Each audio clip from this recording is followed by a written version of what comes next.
അപ്പം ഞാനിങ്ങനെ പെട്ടെന്ന് എൻ്റെ മനസ്സിൽ പോയ ഒരു ചിന്ത, ദൈവമേ, അതായത് മനുഷ്യനീതി പരാജയപ്പെട്ടിടത്ത് ദൈവനീതി ദൈവം നീതി നടപ്പാക്കിയതായിട്ട് എൻ്റെ മനസ്സിൽ 100 കൊല്ലം കൊണ്ട് പൂർവികരുടെ കരുതലിൻ്റെ ഫലമായിട്ടുണ്ടായ സമ്പത്തിൻ്റെ പുറത്താണ് നമ്മൾ ഇരിക്കുന്നത്.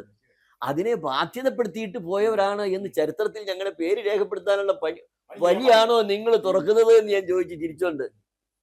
അപ്പൊ വെള്ളാപ്പള്ളി ഇങ്ങനെ നോക്കിയിരുന്നിട്ട് അപ്പൊ വെള്ളാപ്പള്ളി പറഞ്ഞ എൻ്റെ വശത്തിരുന്നുകൊണ്ട് വെള്ളാപ്പള്ളി പറഞ്ഞത് ഇപ്പോഴും ഞാൻ ഓർക്കുന്നുണ്ട്.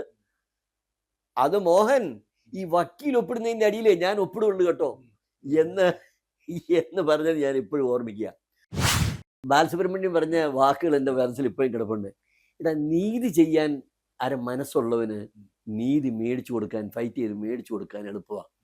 നീതി ചെയ്യാൻ മനസ്സില്ലാത്തവന് പലപ്പോഴും നീതി നമ്മൾ ആഞ്ഞു പിടിച്ചാലും നമുക്ക് മേടിച്ചു കൊടുക്കാൻ കഴിയാതെ വരുവടാന്ന് എന്നെക്കാളും ഒത്തിരി അനുഭവ സമ്പത്തും വലിയ പ്രശസ്തിയുള്ള വക്കീൽ പറഞ്ഞ് ഞാൻ ഇപ്പോഴും മനസ്സിൽ ഓർപ്പിക്കുക. ഈയിടെ ഈ സോഷ്യലിസം കൊണ്ടൊന്നും നാട് നന്നാവില്ല. സോഷ്യലിസം എന്ന് പറഞ്ഞാൽ നമുക്കാകെ ഉള്ളത് ഒരു ഭിക്ഷാപാത്രമാണ്. അത് നമ്മൾ തല്ലി പൊട്ടിച്ച് എല്ലാവരും കൂടെ ഓരോ കഷണം വീതിച്ചെടുക്കുക എന്ന് പറയുന്നതാണ് സോഷ്യലിസം. അതേസമയത്ത് ആ ഭിക്ഷാപാത്രത്തിൽ എന്തെങ്കിലുമൊക്കെ വീഴുമോ എന്ന് നോക്കുക, നോക്കിയിട്ട് അത് എല്ലാവരും കൂടി വീതിച്ചെടുക്കാനും കുറെയൊക്കെ എല്ലാവരും കൂടി അനുഭവിക്കുന്നതാണ് ക്യാപിറ്റലിസം. നമ്മൾക്ക് ഇവിടെ ഭിക്ഷാപാത്രത്തിൽ എന്തെങ്കിലുമൊക്കെ ഉണ്ടാകണം, അല്ലാതെ നമുക്ക് പങ്കുവയ്ക്കാനൊന്നും ചെയ്യാൻ പറ്റില്ല. അപ്പോൾ ഒരു യൂണിയന്റെ ഭാരവാഹികൾ എൻ്റെ അടുത്ത് വന്നിട്ട്, ഒരു ബി എഡ് കോളേജ് നടത്തുന്ന യൂണിയന്റെ ഭാരവാഹികൾ വന്നിട്ട് എന്നോട് പറയുക, ബി എഡ് കോളേജിലൊന്നും നല്ല വരുമാനമുള്ള കാലമാണ്, പണം വരുമാനം, അഡ്മിഷൻ സമയമൊക്കെ 30,000 25,000 ഒക്കെ സംഭാവന തരുമായിരുന്നു. വക്കീലെ, ഇത് എന്ത് ഭരണമാണ് വക്കീലെ? ദാ അവിടുന്ന് ആൾ വരുന്നു, അവര് കിട്ടുന്ന പണമെല്ലാം കൂടെ സമാഹരിച്ച് മഞ്ഞ തുണിയിൽ കെട്ടി അംബാസഡർ കാറിന്റെ പുറയിൽ ഇട്ടുകൊണ്ട് പോകുന്നു. ഞങ്ങളുടെ അടുത്ത് വെച്ചൊന്ന് എണ്ണിപ്പോലും കാണിക്കുന്നില്ല വക്കീലെ, ഇത് എന്തുട്ട് ഏർപ്പാടാണ് എന്ന് ഒരു യൂണിയൻ പ്രസിഡന്റും സെക്രട്ടറിയും അതിന്റെ കമ്മിറ്റിക്കാരായിട്ട് വെച്ചിരുന്ന ആളുകൾ. നമസ്കാരം. BBC-യുടെ വർത്തമാനം എന്ന പരിപാടിയിലേക്ക് നിങ്ങളെല്ലാവരെയും ഞാൻ ഹൃദയപൂർവ്വം സ്വാഗതം ചെയ്യുന്നു. ഇന്ന് നമ്മുടെ അതിഥി പ്രശസ്തനായിട്ടുള്ള ഒരു വക്കീലാണ്, അഡ്വക്കേറ്റാണ്. പ്രശസ്തനായിട്ടുള്ള ക്രിമിനൽ ലോയർ, പ്രശസ്തനായിട്ടുള്ള സിവിൽ ലോയർ, അതിനൊക്കെ പുറമെ സാമൂഹിക സാംസ്കാരിക മേഖലകളിൽ നിറഞ്ഞു നിൽക്കുന്ന വ്യക്തിത്വമാണ്. മറ്റാരുമല്ല, അഡ്വക്കേറ്റ് CK വിദ്യാസാഗറാണ്. SNDP-യുടെ മുൻ പ്രസിഡന്റ് കൂടിയായിരുന്നു അഡ്വക്കേറ്റ് വിദ്യാസാഗർ. ശ്രീ വിദ്യാസാഗറിനെ വളരെ സ്നേഹപൂർവ്വം ഞാൻ വർത്തമാനത്തിൻ്റെ പരിപാടിയിലേക്ക് സ്വാഗതം ചെയ്യുകയാണ്. സ്വാഗതം. നമസ്കാരം. നമസ്കാരം സാർ, എന്തൊക്കെയുണ്ട് വിശേഷം? ഓണാവധിയൊക്കെ ആഘോഷിച്ചങ്ങനെ ഇരിക്കുകയാണ്. സാർ, എൻ്റെ ആദ്യത്തെ ചോദ്യം, CK വിദ്യാസാഗർ എന്ന ആൾ എങ്ങനെയാണ് അഡ്വക്കേറ്റ് CK വിദ്യാസാഗറായത്? അതിനുണ്ടായ സാഹചര്യം എന്താണ്? അതിലേക്ക് നയിക്കുവാനുണ്ടായ കാരണം എന്താണ് എന്നൊന്ന് പറയാൻ പറ്റും? ഇൻഫാക്ട് ഞാൻ ഇംഗ്ലീഷ് ലിറ്ററേച്ചർ എന്നും എനിക്ക് എൻ്റെ ഫേവറേറ്റ് സബ്ജക്റ്റ് ആയിരുന്നു. അപ്പോൾ ലിറ്ററേച്ചർ MA ഒക്കെ എടുത്ത് ഒരു കോളേജ് മാഷാകണം എന്നായിരുന്നു അംബിഷൻ. അപ്പോൾ പക്ഷേ BA കഴിഞ്ഞപ്പോൾ BA അത്യാവശ്യം നല്ല മാർക്കോട് കൂടിയൊക്കെ പാസ്സായി. അപ്പോൾ ഇവിടെ കേരളത്തിൽ അപേക്ഷിച്ചാൽ MA-ക്ക് എനിക്ക് ഒരുമാതിരിയുള്ള കോളേജുകളിലൊക്കെ അഡ്മിഷൻ കിട്ടും ആ കാലത്ത്. അപ്പോൾ പക്ഷെ എൻ്റെ അച്ഛൻ ഞാനൊരു വക്കീലാകണമെന്ന് ആഗ്രഹിച്ചു. അതിന് പ്രത്യേകിച്ച് കാരണമല്ലോ ഉണ്ടോ? അതിന് പ്രത്യേകിച്ച് കാരണം വാസ്തവത്തിലുണ്ട്. അച്ഛൻ ഞങ്ങളുടെ എൻ്റെ ഗ്രാമം, ഞാൻ വളർന്നത് ഹൈ റേഞ്ചിലെ അടിമാലി, കല്ലാർകുട്ടി എന്നൊക്കെ പറയുന്ന ആ സ്ഥലമാണ്. അപ്പം അവിടെ ഉള്ള സാധാരണക്കാരുടെ പല പ്രശ്നങ്ങളും ഒക്കെ ആയിട്ട് ഇടപെട്ട് അച്ഛന് പലപ്പോഴും അവരെ സഹായിക്കാൻ വേണ്ടിയിട്ട് വക്കീലിൻ്റെ അടുത്ത് പോവുകയും കോടതിയിൽ അവർക്ക് വേണ്ടിയിട്ട് ഓരോ സഹായങ്ങൾ ചെയ്തു കൊടുക്കാൻ വേണ്ടിയിട്ട് വരികയൊക്കെ ചെയ്യും. അപ്പോൾ വളരെ സാമ്പത്തികമായിട്ടും ഒക്കെ പിന്നോക്കം നിൽക്കുന്ന ധാരാളം കൃഷിക്കാർ മാത്രമുള്ള ഒരു പ്രദേശമാണ്. അപ്പോൾ അവർക്കൊരു പ്രശ്നം ഉണ്ടായാൽ ഓടി വരിക അച്ഛൻ്റെ അടുത്തേക്ക്. അച്ഛൻ ഉടനെ അവിടെ ദേവികുളത്ത് അദ്ദേഹത്തിന് അച്ഛൻ്റെ 1-2 വക്കീലന്മാരുണ്ട്. Advocate KS Chittur, advocate KM Thomas, അവരൊക്കെ അവിടുത്തെ അന്നത്തെ ലീഡിങ് ലോയേഴ്സാണ്. അപ്പോൾ അവരുടെ അടുത്തേക്ക് റെഫർ ചെയ്യും. അതല്ലെങ്കിൽ അവരുടെ അടുത്ത് ചിലപ്പോൾ പോയി അവരുടെ ഈ ആളുകളുടെ കാര്യങ്ങൾ, അച്ഛനെ ചില്ലറ ബിസിനസ്സും കൃഷിയും ഒക്കെ ആയിട്ട് ഉള്ള ഒരു നല്ല കൃഷിക്കാരനും കൂടിയായിരുന്നു. അപ്പോൾ ഒരുപക്ഷെ ഈ വക്കീല് എന്ന് പറഞ്ഞാൽ ഒരു പ്രധാനപ്പെട്ട സംഭവമാണ് എന്നൊരു ധാരണ അച്ഛനുണ്ടായിരുന്നിരിക്കണം. അതുകൊണ്ട് അച്ഛൻ ആ കാര്യത്തിൽ എടാ നീ വക്കീലായാൽ മതി എന്ന് പറഞ്ഞു. അപ്പം ഞാൻ ധർമ്മസങ്കടത്തിലായി.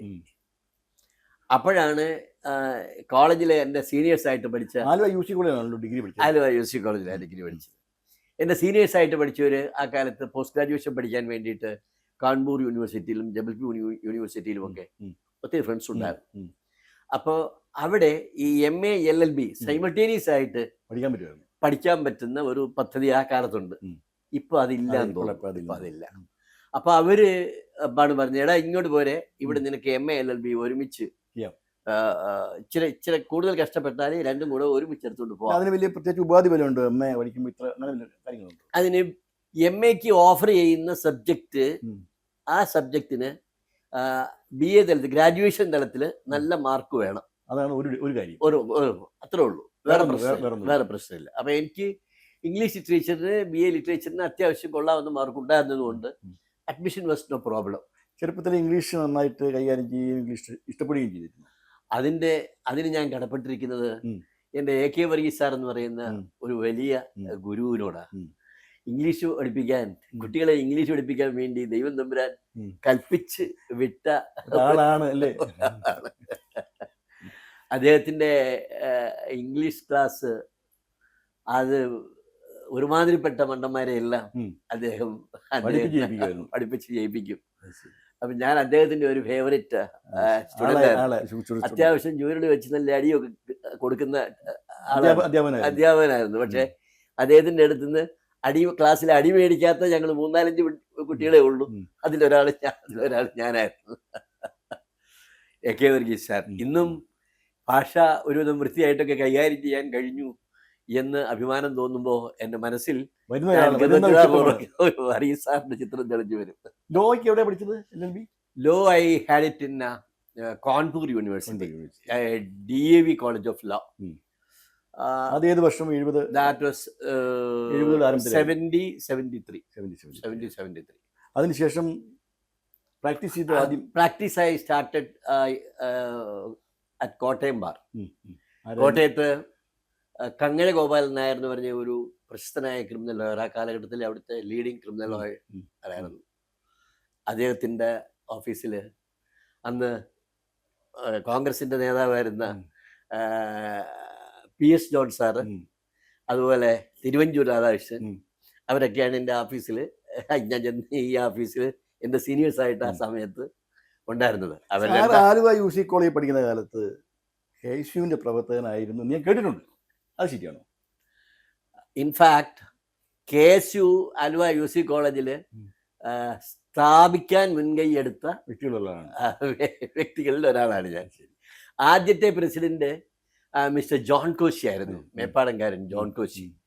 അദ്ദേഹം പിൽക്കാലത്ത് IICT ബംഗാളില് ഹോം സെക്രട്ടറി ആയി റിട്ടയർ ചെയ്ത് ഇപ്പം ചെന്നൈയിൽ സ്ഥിരതാമസമുണ്ട്.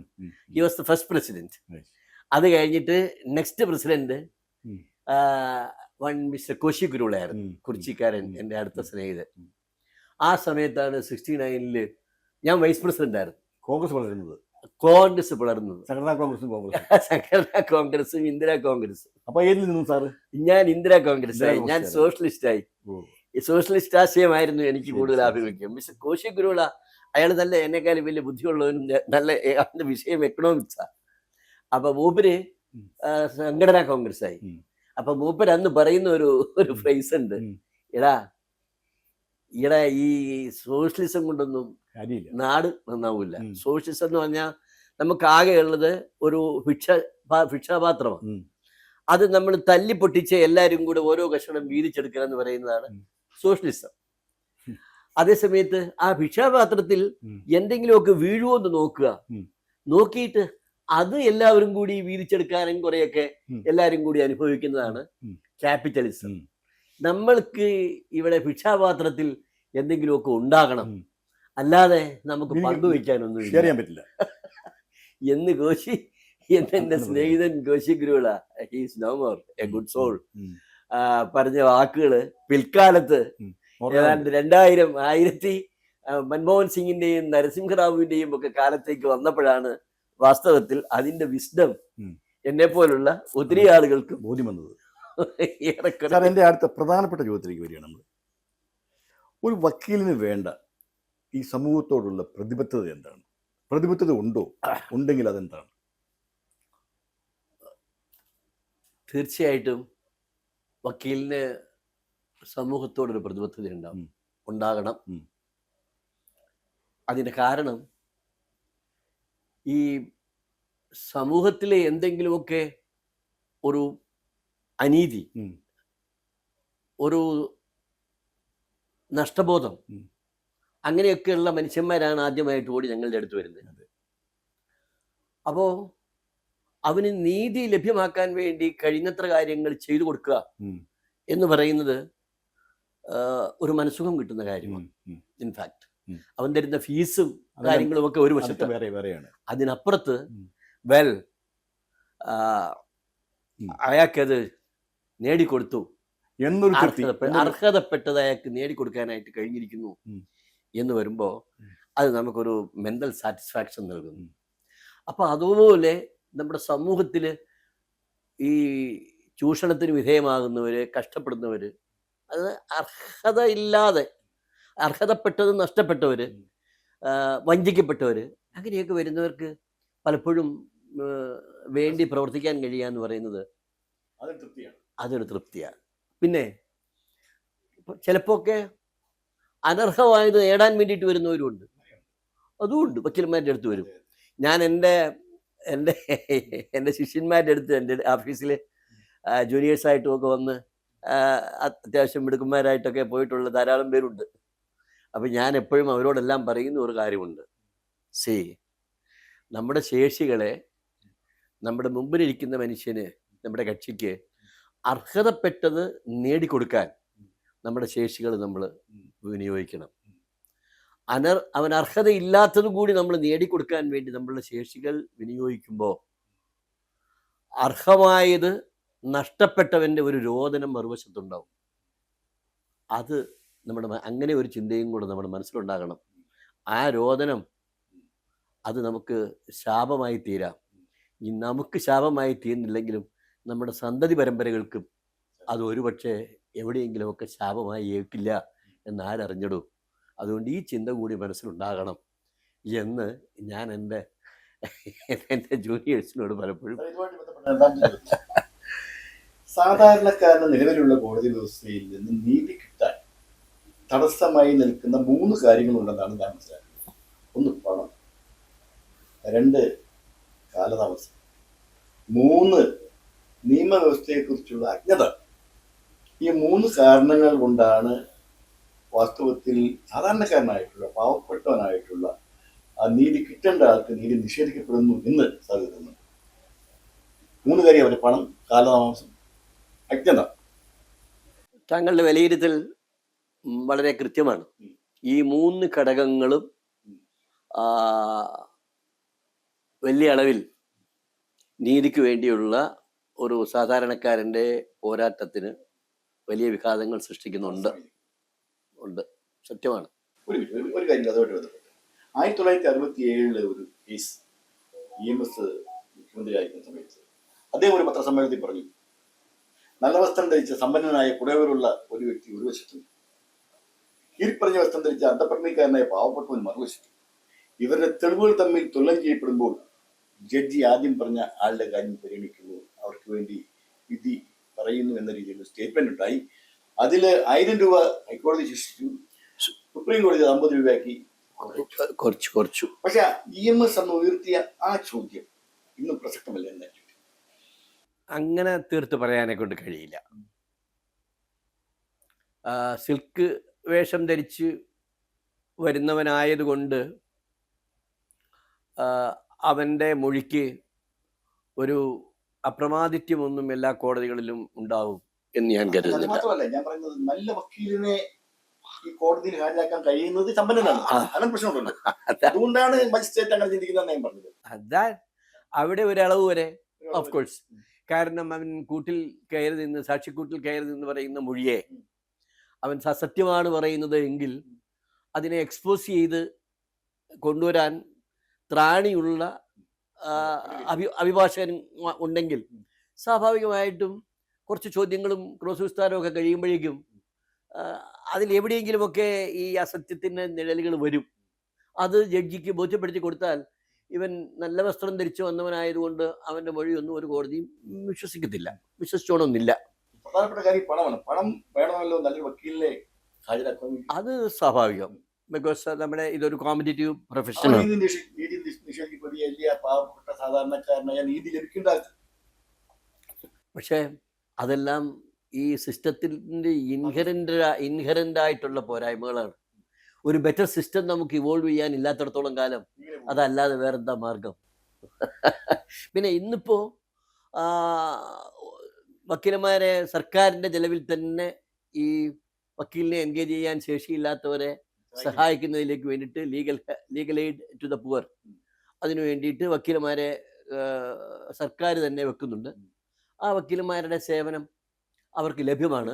പിന്നെ അതല്ല, ഇത് ആസ് ഐ സെഡ്, ഇത് ഒരു കോമ്പറ്റീറ്റീവ് പ്രൊഫഷനാണ്. അതിനകത്ത് സ്വയം കഴിയുന്നത്ര ബെറ്ററായി എക്വിപ്ഡ് ആവുക, അതിനുവേണ്ടി പരിശ്രമിക്കുക. ആ രൂപത്തിൽ അഭിഭാഷക വൃത്തിയെ കാണുന്നവരും ഒരു മട്ടി ഇങ്ങനെയൊക്കെ അങ്ങ് പോയാൽ മതി, എന്തിനാ വിശ്വാസ്യത നഷ്ടപ്പെട്ടാൽ കുറഞ്ഞുകൊണ്ടിരിക്കുന്നു. പണ്ടുകാലത്തെ അവസാനം എനിക്ക് ആകെ വിശ്വാസം ഉണ്ടായിരുന്ന ഒരു ഇടം എന്ന് പറയുന്നത് കോടതിയായിരുന്നു. കോടതി എത്ര വിശ്വാസം വരുന്നു. CBI ഒരു കാലത്ത് ജനത്തിന് വലിയ വിശ്വാസമായിരുന്നു, കോടതിയെ വിശ്വാസമായിരുന്നു. സോറി,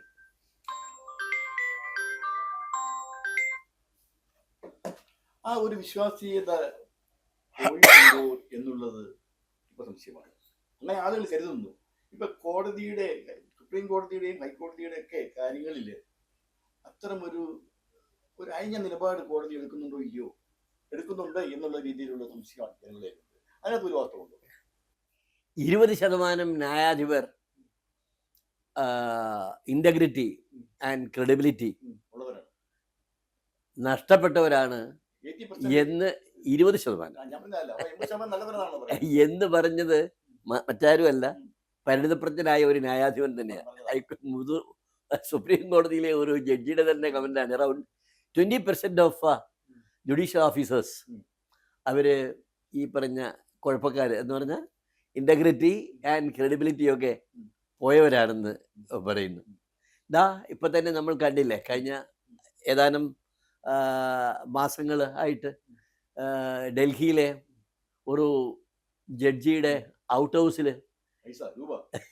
500 നോട്ടുകെട്ടുകൾ കത്തിക്കരിച്ചതിൻ്റെ അവശിഷ്ടങ്ങൾ കണ്ടുപിടിച്ച് ആ ജഡ്ജിയെ ഇംപീച്ച് ചെയ്യാനുള്ള ആലോചനകൾ നടക്കുകയും ഏതായാലും അദ്ദേഹം ഇംപീച്ച്മെന്റ് ഒഴിവാക്കുന്നതിന് വേണ്ടിയിട്ട് രാജിവെക്കുകയും ചെയ്ത സംഭവത്തെ പറ്റിയൊക്കെ നമ്മൾ വായിച്ചില്ലേ. അതൊക്കെ ഒരുപക്ഷെ നമ്മുടെ ഇതെല്ലാം നമ്മുടെ സിസ്റ്റത്തിന്റെ ഒരു ഇൻഹറന്റ് ഡിഫക്റ്റാണ്. Until and unless we are able to evolve a better system, a full proof system, naturally we have to put up with this. ഈ അടുത്ത കാലത്ത് വന്നിട്ടുള്ള ചില നിയമങ്ങൾ, SIR, FCRA തുടങ്ങിയ നിയമങ്ങളൊക്കെ തന്നെ ഒരു പ്രത്യേക ജനവിഭാഗത്തെ മാറ്റി നിർത്തുന്നതിനും അവർക്കെതിരായിട്ടുള്ളതാണ്. SIR എന്ന് പറഞ്ഞാൽ വോട്ടേഴ്സ് ലിസ്റ്റ് ശുദ്ധീകരിക്കുന്നതിന് വേണ്ടിയിട്ട് ആണെന്നാണ് കേന്ദ്ര ഗവൺമെന്റ് പറയുന്നത്. വാസ്തവത്തിൽ അതിൻ്റെ ഒരു ഫലം എന്ന് പറയുന്നത് കുടിയേറ്റ തൊഴിലാളികൾ, രേഖകളില്ലാത്തവരെയൊക്കെ ആ ലിസ്റ്റിൽ മാറ്റപ്പെടുവാണ്. അതിനെ അങ്ങേക്ക് എന്താ പറയാനുള്ളത്? ശരിയാണ്, അത് കുറെ കൂടി ഇമാജിനേറ്റീവായിട്ട് കൈകാര്യം ചെയ്യേണ്ട ഒരു വിഷയമാണ്. ഇന്നത്തെ രീതിയിൽ ഇപ്പോൾ വോട്ടർ പട്ടികയെല്ലാം ഓരോ സംസ്ഥാനത്തും പുതുക്കി വരുമ്പോഴത്തേക്കും ലക്ഷക്കണക്കിനായിട്ടുള്ള ആളുകൾ അതിന് പുറത്തേക്ക് പോകുന്നു എന്ന് പറയുന്നത് വാസ്തവത്തിൽ നമ്മുടെ ജനാധിപത്യ വ്യവസ്ഥിതിയെ തന്നെ ഒരു അട്ടിമറിക്കുന്നതിൻ്റെ ഒരു ഫലമുണ്ടാവും. അത് ഹാസ് ടു ബി. അതിന് കുറെ കൂടി വസ്തുനിഷ്ഠമായ പരിശോധനകളും കൃത്യതയാർന്ന നിഗമനങ്ങളിലേക്കും എത്താതെ ചുമ്മാ ഒരാളുടെ വോട്ടവകാശം ഇല്ലാതാക്കുക എന്ന് പറയുന്നത് ശരിയല്ല. അത് വ്യാപകമായിട്ട് ഇത്തരത്തിലെല്ലാം സംഭവിക്കുന്നു എന്ന് കാണാൻ കഴിയുന്ന പലവിധത്തിലുള്ള സംഭവങ്ങളും തെളിവുകളും പുറത്തു വന്നുകൊണ്ടിരിക്കുമ്പോൾ തീർച്ചയായും അത് ഉത്കണ്ഠ ഉളവാക്കുന്ന ഒരു സംഭവവികാസമാണ്. SIR അതുപോലെ FCRA, കാരണം ഫോറിൻ വിദേശ ഫണ്ടുകൾ, ഇവിടുത്തെ മതന്യൂനപക്ഷങ്ങൾ, അവരുടെ അനാഥാലയങ്ങൾ, കാര്യങ്ങളെല്ലാം ഉണ്ട്. പക്ഷെ അതിന്റെ കണക്കുകൾ കൃത്യമായിട്ട് ഹാജരാക്കണമെന്ന് പറഞ്ഞ കേന്ദ്ര ഗവൺമെന്റിന്റെ നിലപാട് ശരിയാണ്. പക്ഷെ അവിടെ സാങ്കേതികമായി എന്തെങ്കിലും ചെറിയൊരു പ്രശ്നം ഉണ്ടായാൽ ഇവിടെ രജിസ്ട്രേഷൻ ക്യാൻസൽ ആക്കാമെന്ന ക്ലോസ് കൂടി FCRA പോലുള്ള അമെൻമെന്റിൽ കൃത്രിമം കാണിക്കുന്നവരുടെ ലൈസൻസ് ക്യാൻസൽ ആക്കാം എന്ന് പറയുന്നതിനെ നമുക്ക് കുറ്റപ്പെടുത്താൻ പറ്റത്തില്ല. ബട്ട് ഓൾ ദ സെയിം അവർ കെട്ടിപ്പടുത്തിരിക്കുന്ന അസറ്റ്സ് എല്ലാം കണ്ടുകിട്ടാനും കൂടെ കഴിയുന്ന വിധത്തിലൊരു വ്യവസ്ഥയും കൂടി അതിനകത്തുണ്ടെന്ന് ഞാൻ മനസ്സിലാക്കുന്നു. That is too much. That is a draconian provision. അതെ. അത് അതിന്റെ കാര്യമില്ല. അത് ഒരുപാട് പ്രശ്നങ്ങൾ സൃഷ്ടിക്കാറും. ഇത് വിദേശ ഫണ്ടിനെ കണ്ടുകൊണ്ട് നിലനിർത്തിക്കൊണ്ടിട്ടാണ് ഈ മൈനോറിറ്റി വിഭാഗങ്ങൾ അവരുടെ ഒരുപാട് അനാഥാലയങ്ങൾ, ഒരുപാട് വർക്കുകൾ അതുപോലെ അത് ചില പ്രശ്നങ്ങളും കുഴപ്പങ്ങളും ഒക്കെ അതിനകത്തുണ്ട്. ഒരുപിടി നല്ല കാര്യങ്ങൾ ഉണ്ടാകുന്നുണ്ട്.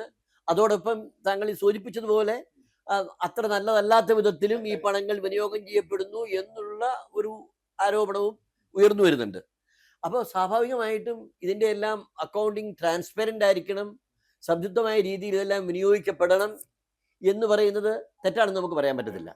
പക്ഷേ എന്തെങ്കിലുമൊക്കെ സാങ്കേതിക പിഴവ് കൊണ്ട്, എന്തെങ്കിലും ന്യൂനത കണ്ടുപിടിച്ചുകൊണ്ട് അത് ലൈസൻസ് ക്യാൻസൽ ചെയ്യാവുന്നതും അതോടൊപ്പം അവരുടെ assets whatever their asset base അതെല്ലാം കോൺഫിസ്കേറ്റ് ചെയ്യാനും ഒക്കെ കഴിയുന്ന വ്യവസ്ഥകൾ എന്ന് പറയുന്നത് is too much. That is too much. എനിക്ക് ഈ താങ്കളിപ്പോൾ ആ ചോദ്യം ചോദിച്ചപ്പോൾ ഞാൻ പണ്ടേ മനസ്സിൽ കൊണ്ടു നടക്കുന്ന ഒരു ആശയമുണ്ട്. അതായത് പൊതുസമൂഹത്തിൽ നിന്നും ധനം സമാഹരിച്ച് ആത്മീയ പ്രവർത്തനം, ചാരിറ്റി, പരിസ്ഥിതി പ്രവർത്തനം, സാമൂഹ്യ പ്രവർത്തനങ്ങൾ ഒക്കെ നടത്തുന്ന എല്ലാ സംഘടനകളും ഓരോ വർഷവും അവരുടെ വരവും ചെലവും അത് എൻറ്റയർ വേൾഡിന് കാണാൻ കഴിയത്തില്ല, ഇൻ്റർനെറ്റിൽ അവരുടെ സൈറ്റിൽ അപ്ലോഡ് ചെയ്യണം. There must be an ombudsman. ഞാൻ പറയുന്നു, ഇവിടെ എല്ലാത്തിനും ഓംബുഡ്സ്മാൻ ആണല്ലോ. ഇപ്പോൾ cooperative ombudsman, insurance ombudsman, medical ombudsman, so many ombudsman. അതുപോലെ ഒരു ട്രസ്റ്റ് ആൻഡ് ചാരിറ്റീസ് ഓംബുഡ്സ്മാൻ ഉണ്ടാക്കാൻ വ്യവസ്ഥ വേണം. അപ്പോൾ നിങ്ങളും ഞാനും whoever it is coming forward to collect money from നിങ്ങളുടെ തറവാട്ടിൽ നിന്നും കൊണ്ടിരുന്ന സ്വത്ത് വിനിയോഗിച്ച് നടത്തുന്ന പ്രവർത്തനമല്ലല്ലോ, സമൂഹത്തിൽ നിന്ന് സമാഹരിക്കുന്ന സമ്പത്ത്. ആ സമ്പത്ത് എന്ത് ലക്ഷ്യത്തിലേക്കൊക്കെ വേണ്ടിയിട്ട് വിനിയോഗിക്കപ്പെടുന്നു എന്ന് നിങ്ങളുടെ സഭയുടെ അല്ലെങ്കിൽ നിങ്ങളുടെ കമ്മിറ്റിയുടെ, ഞങ്ങളുടെ സംഘടനയുടെ പൊതുയോഗമോ കമ്മിറ്റിയോ കൂടി പാസ്സാക്കിയിട്ട് വർഷാവസാനം here is our receipts, here is the expenditure, everybody can see എന്ന് കാണത്തക്ക വിധത്തിൽ അത് പബ്ലിഷ് ചെയ്യുന്നതിന് എന്താ കുഴപ്പം? ആൻഡ് മോർ ഓവർ അത് സംബന്ധിച്ച് എന്തെങ്കിലും ഒരു പരാതി ഉണ്ടോ ആർക്കെങ്കിലും? May be some member. അതിനാണ് ഓംബുഡ്സ്മാൻ. അതിനൊരു ഓംബുഡ്സ്മാൻ. ഇന്നിപ്പോൾ ഇങ്ങനെയുള്ള കാര്യങ്ങൾ സംബന്ധിച്ചുള്ള പരാതികൾക്ക് വേണ്ടിയിട്ട് ഒരു വ്യവഹാരത്തിന് ഇറങ്ങി പുറപ്പെട്ടാൽ ആ ഇറങ്ങി പുറപ്പെടുന്നതിൻ്റെ ജീവിതകാലം തീർന്നാലും ആ പരാതി തരുണ്ടാകും. എൻ്റെ അനുഭവത്തിൽ 10-50 വർഷത്തിന് മേലുള്ള അഭിഭാഷക വൃത്തിയിലെ അനുഭവത്തിൻ്റെ വെളിച്ചത്തിൽ ഞാൻ പറയുന്നു, അതിന് തീരുമാനം ഉണ്ടാവില്ല. സെക്ഷൻ 92 CPC സിവിൽ നടപടി നിയമത്തിലെ 92ാം വകുപ്പ് പ്രകാരം കോടതിയുടെ അനുവാദം വാങ്ങിയിട്ട് അതിൽ പറയുന്ന പ്രകാരം ഒരു അന്യായം ബോധിപ്പിച്ചാൽ ആ അന്യായം അതിൻ്റെ ലൈഫ് ചുരുങ്ങിയത് 1/4 നൂറ്റാണ്ട് കൊണ്ട് പോലും തീരില്ല. ഞാൻ തന്നെ അപ്പിയർ ചെയ്ത ചില കേസുകൾ 1/4 നൂറ്റാണ്ട് കൊണ്ട് തീരാത്തത് കിടക്കുന്നത് എനിക്കിപ്പോഴും അറിയാം. ഹൈക്കോടതിയിൽ ഒരു സ്റ്റേ കിടക്കും, അല്ലെങ്കിൽ വേറെ എവിടെയെങ്കിലും ഒക്കെ എക്സിക്യൂഷനിൽ ഒരു സ്റ്റേയിൽ കിടക്കും. Nothing will happen. അപ്പോൾ അതിനൊരു മാറ്റം ഉണ്ടാകേണ്ടത് വളരെ ആവശ്യമാണ്. ഞാൻ ഇൻഫാക്റ്റ് 2015 LDF സർക്കാരിൻ്റെ ആദ്യത്തെ ഫസ്റ്റ് LDF സർക്കാർ, അന്ന് സഖാവ് മിസ്റ്റർ കൊടിയേരി അവിടെ അടുത്ത് ഞങ്ങൾ ഒരുമിച്ച് ഞാൻ ആ വർഷം LDFന് വേണ്ടിയിട്ട് തെരഞ്ഞെടുപ്പ് മീറ്റിങ്ങുകളിൽ പങ്കെടുക്കേണ്ടായി. ഞാൻ ബേസിക്കലി ഞാനൊരു കോൺഗ്രസ്സുകാരനാണ്. ഞാൻ പറഞ്ഞല്ലോ KSU ആയിരുന്നു എൻ്റെ കുടുംബം എന്ന് പറയുന്നത് ഹൈ റേഞ്ചിൽ കോൺഗ്രസ് വളർത്തിയിട്ടുള്ള ഒരു കുടുംബമാണ്. കോൺഗ്രസ് ഫാമിലിയാണ് എക്സാക്ട്ലി. പക്ഷേ ഈ വെള്ളാപ്പള്ളിക്കെതിരെ ഞങ്ങളുടെ സംഘടനയുമായിട്ട് ബന്ധപ്പെട്ട് അതിൻ്റെ ഭാരവാഹികൾക്കെതിരെ ഞങ്ങൾ ഉയർത്തിയ പല വിഷയങ്ങളുണ്ട്. അതിൻ്റെ ട്രാൻസ്പെറൻസി ഇല്ലായ്മ, ഞാനിപ്പോൾ ഈ പറഞ്ഞ പോരായ്മകളെല്ലാം ഉള്ള പല ആയിട്ട് ബന്ധപ്പെട്ട പല കാര്യങ്ങൾ. അപ്പോൾ അതൊക്കെ സംബന്ധിച്ച് ഞങ്ങളുടെ വാദങ്ങളെ സ്വീകരിച്ചുകൊണ്ട് LDFിൻ്റെ നേതാക്കൾ, കമ്മ്യൂണിസ്റ്റ് നേതാക്കൾ വളരെ ശക്തമായ ഭാഷയിൽ മിസ്റ്റർ നടേശനെ വിമർശിക്കുന്നത് അക്കാലത്ത് അറിയാം, നിങ്ങൾക്കൊക്കെ അറിയാം. വെറുക്കപ്പെട്ട ജീവി എന്നുള്ള മട്ടിലൊക്കെയാണ് സഖാവ് പിണറായി വിജയൻ വരെ അദ്ദേഹത്തെ വിശേഷിപ്പിച്ചിട്ടുള്ളത്. ഇവരെല്ലാവരും നമുക്കറിയാമല്ലോ, BDJS എന്ന പാർട്ടിയൊക്കെ രൂപപ്പെടുത്തിക്കൊണ്ട് ഇവിടെ ഒരു വലിയ തെരഞ്ഞെടുപ്പ് പ്രചരണം ഒക്കെ നടത്തി ഹെലികോപ്റ്ററിലും ഒക്കെ കയറി പൊടിപറപ്പിച്ചുകൊണ്ട് നടന്ന സമയത്തെല്ലാം ഈ LDFിൻ്റെ നേതാക്കൾ, including mister Pinarayi Vijayan and comrades Kodiyeri, എല്ലാവരും നേതാക്കളെല്ലാവരും വളരെ ശക്തമായ ഞങ്ങളൊക്കെ വിമർശിക്കുന്നതിലും രൂക്ഷമായ ഭാഷയിൽ വിമർശിക്കുന്നുണ്ടായിരുന്നു. അപ്പോൾ അങ്ങനെയാണെങ്കിൽ ഇവരുടെ കൂട്ടത്തിൽ ഇവർക്ക് ഒരു ചെറിയ താങ്ങ്, ഒരു കൈത്താങ്ങ് കൊടുത്ത് അവരെ വിജയിപ്പിക്കാം. അവരൊക്കെ അധികാരത്തിൽ വന്നു കഴിഞ്ഞാൽ ഈ പറഞ്ഞ പ്രശ്നങ്ങൾക്കൊക്കെ ഒരു പരിഹാരം ഉണ്ടാകുമല്ലോ എന്ന ഒരു പ്രതീക്ഷയിൽ പോയതാ. 10-20ഓളം തെരഞ്ഞെടുപ്പ് മീറ്റിങ്ങുകളിൽ ഞാൻ ഈ 97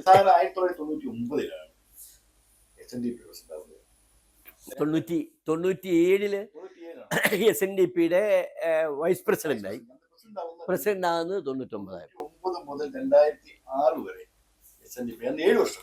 99 മുതൽ പ്രസിഡന്റായിട്ട് 2004 ആയപ്പോഴത്തേക്കും ഞങ്ങളുടെ കാലാവധി 2005 വരെ വരുമായിരുന്നു. പക്ഷെ 2004 ആയപ്പോഴത്തേക്കും I fell out with mister Natesan and അതിനുശേഷം ഞാൻ അസോസിയേറ്റ് ചെയ്തിട്ടില്ല.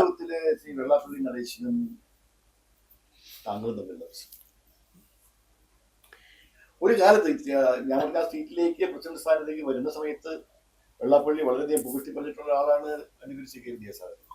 ആരംഭത്തിൽ അല്ലാതെ അവരുമായിട്ട് കോൺഫ്ലിക്റ്റിലൂടെ വന്നതല്ല. അല്ല ഞങ്ങൾ ഒരുമിച്ച് ഒരു പാനലായിട്ട് മത്സരിച്ചു. പാനലായിട്ട് വന്നതിൽ നിന്ന് എവിടെ വെച്ചാണ് ഒരു അഭിപ്രായ വ്യത്യാസം? SNDP യോഗത്തിന്റെ വിദ്യാഭ്യാസ സ്ഥാപനങ്ങളുണ്ടായിരുന്നു. 4-5 കോളേജുകൾ. ഞങ്ങളുടെ തൊട്ട് മുമ്പുണ്ടായിരുന്ന ഭാരവാഹികൾ, അതായത് ഡോക്ടർ രാഹുലിനും അതുപോലെ K ഗോപിനാഥൻ വക്കീലും പ്രസിഡന്റും സെക്രട്ടറി ആയിട്ടിരുന്ന കാലം, ആ കാലത്ത് അനുവദിച്ചു കൊടുത്ത 4-5 കോളേജുകൾ. പക്ഷെ അതിൻ്റെ പ്രവർത്തനമൊക്കെ തുടങ്ങാൻ യോഗം ഉണ്ടായാലും ഞങ്ങൾക്കാണ്, എന്നിട്ടേക്കും അവരുടെ കാലാവധി കഴിഞ്ഞായിരുന്നു. അപ്പോൾ ഈ SNDP യോഗത്തിന് അതിനു മുമ്പ് കോളേജുകളില്ല. ഞങ്ങളുടെ സംഘടനാ സംവിധാനം എന്ന് പറഞ്ഞു കഴിഞ്ഞാൽ ഹയർ എഡ്യൂക്കേഷൻ രംഗത്ത് പ്രവർത്തിക്കാൻ SN ട്രസ്റ്റ് എന്ന് പറഞ്ഞൊരു ഇൻഡിപെൻഡന്റ് ട്രസ്റ്റ് ആർ ശങ്കർ സാറിൻ്റെ കാലത്ത് ഉണ്ടാക്കിയത്. സ്കൂളുകളും കാര്യങ്ങൾക്കൊക്കെയാണ് SNDP യോഗവും SNDP യോഗത്തിൻ്റെ കീഴിലുള്ള യൂണിയനുകളുമൊക്കെ അപേക്ഷകൾ വെക്കുകയും അത് നടത്തിക്കൊണ്ട് പോവുകയും ചെയ്യുന്നത്.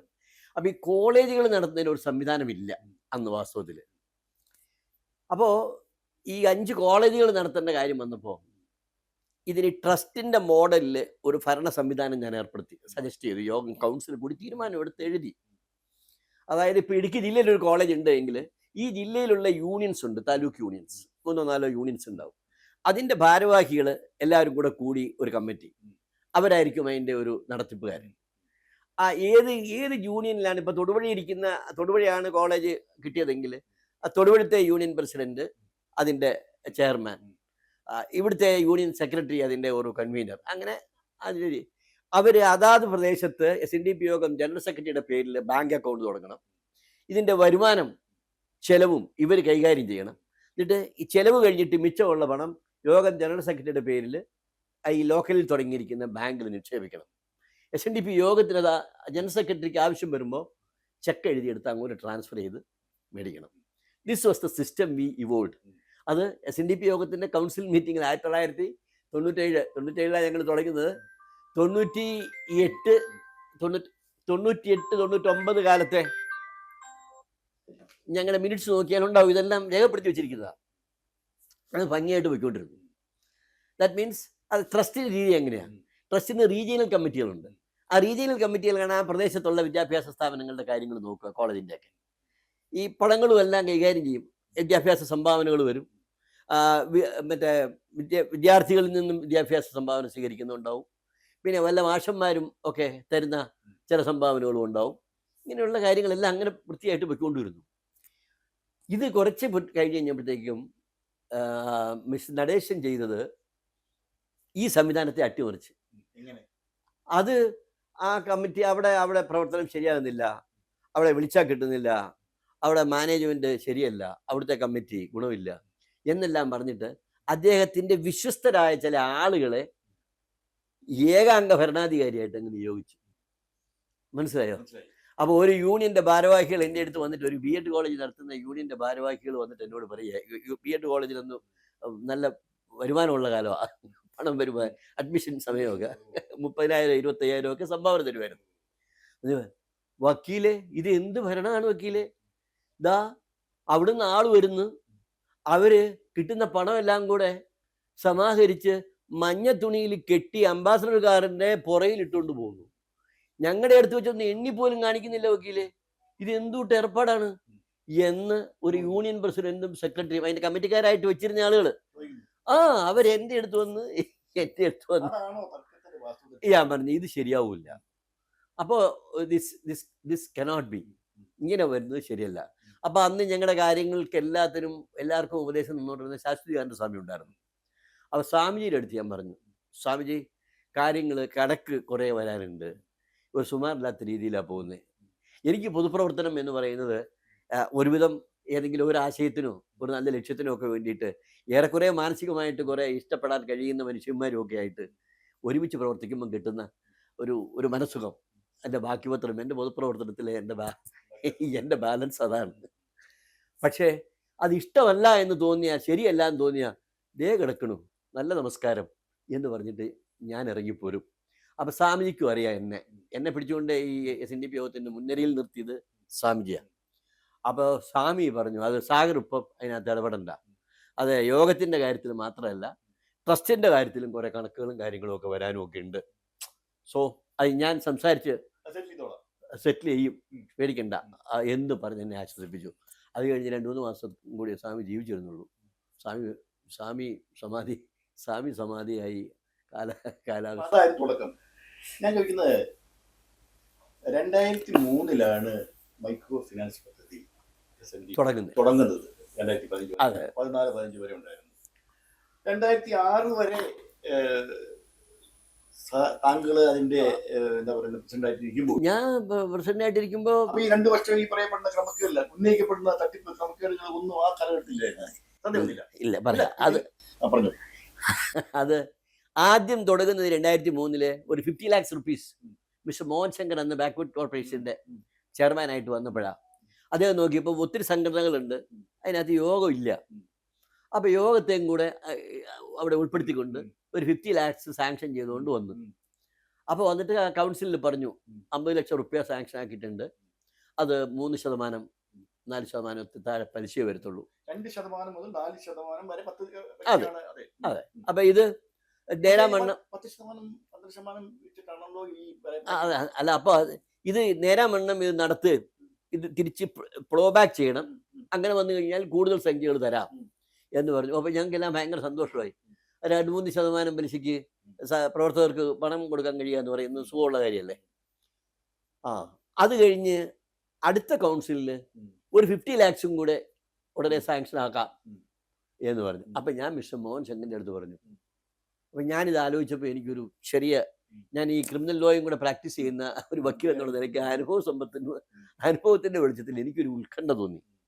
മോഹൻ, നിങ്ങളിങ്ങനെ 50 ലക്ഷം ഒക്കെ കോടിക്കണക്കിന് പണം കൊണ്ടു തരുന്നു, ഇത് നമ്മൾ തന്നെ ഇവിടെ കൗൺസിൽ തീരുമാനം അനുസരിച്ച് കൈകാര്യം ചെയ്യുകയാണെന്നുണ്ടെങ്കിൽ it's okay, well and good. പക്ഷെ ഇത് നമ്മളിത് ഡിസ്ട്രിബ്യൂട്ട് ചെയ്യാനായിട്ട് യൂണിയനുകളിലേക്ക് കൊടുക്കുന്നു. അവിടെ ഇതിനെന്തെങ്കിലും പ്രശ്നങ്ങളും ഒക്കെ കാര്യങ്ങളും ഉണ്ടായാൽ ബാധ്യത ഒപ്പിട്ട് മേടിക്കുന്നത് ഞങ്ങളല്ലേ. ഇതിൻ്റെ ബാധ്യത SNDP യോഗത്തിനല്ലേ വരിക.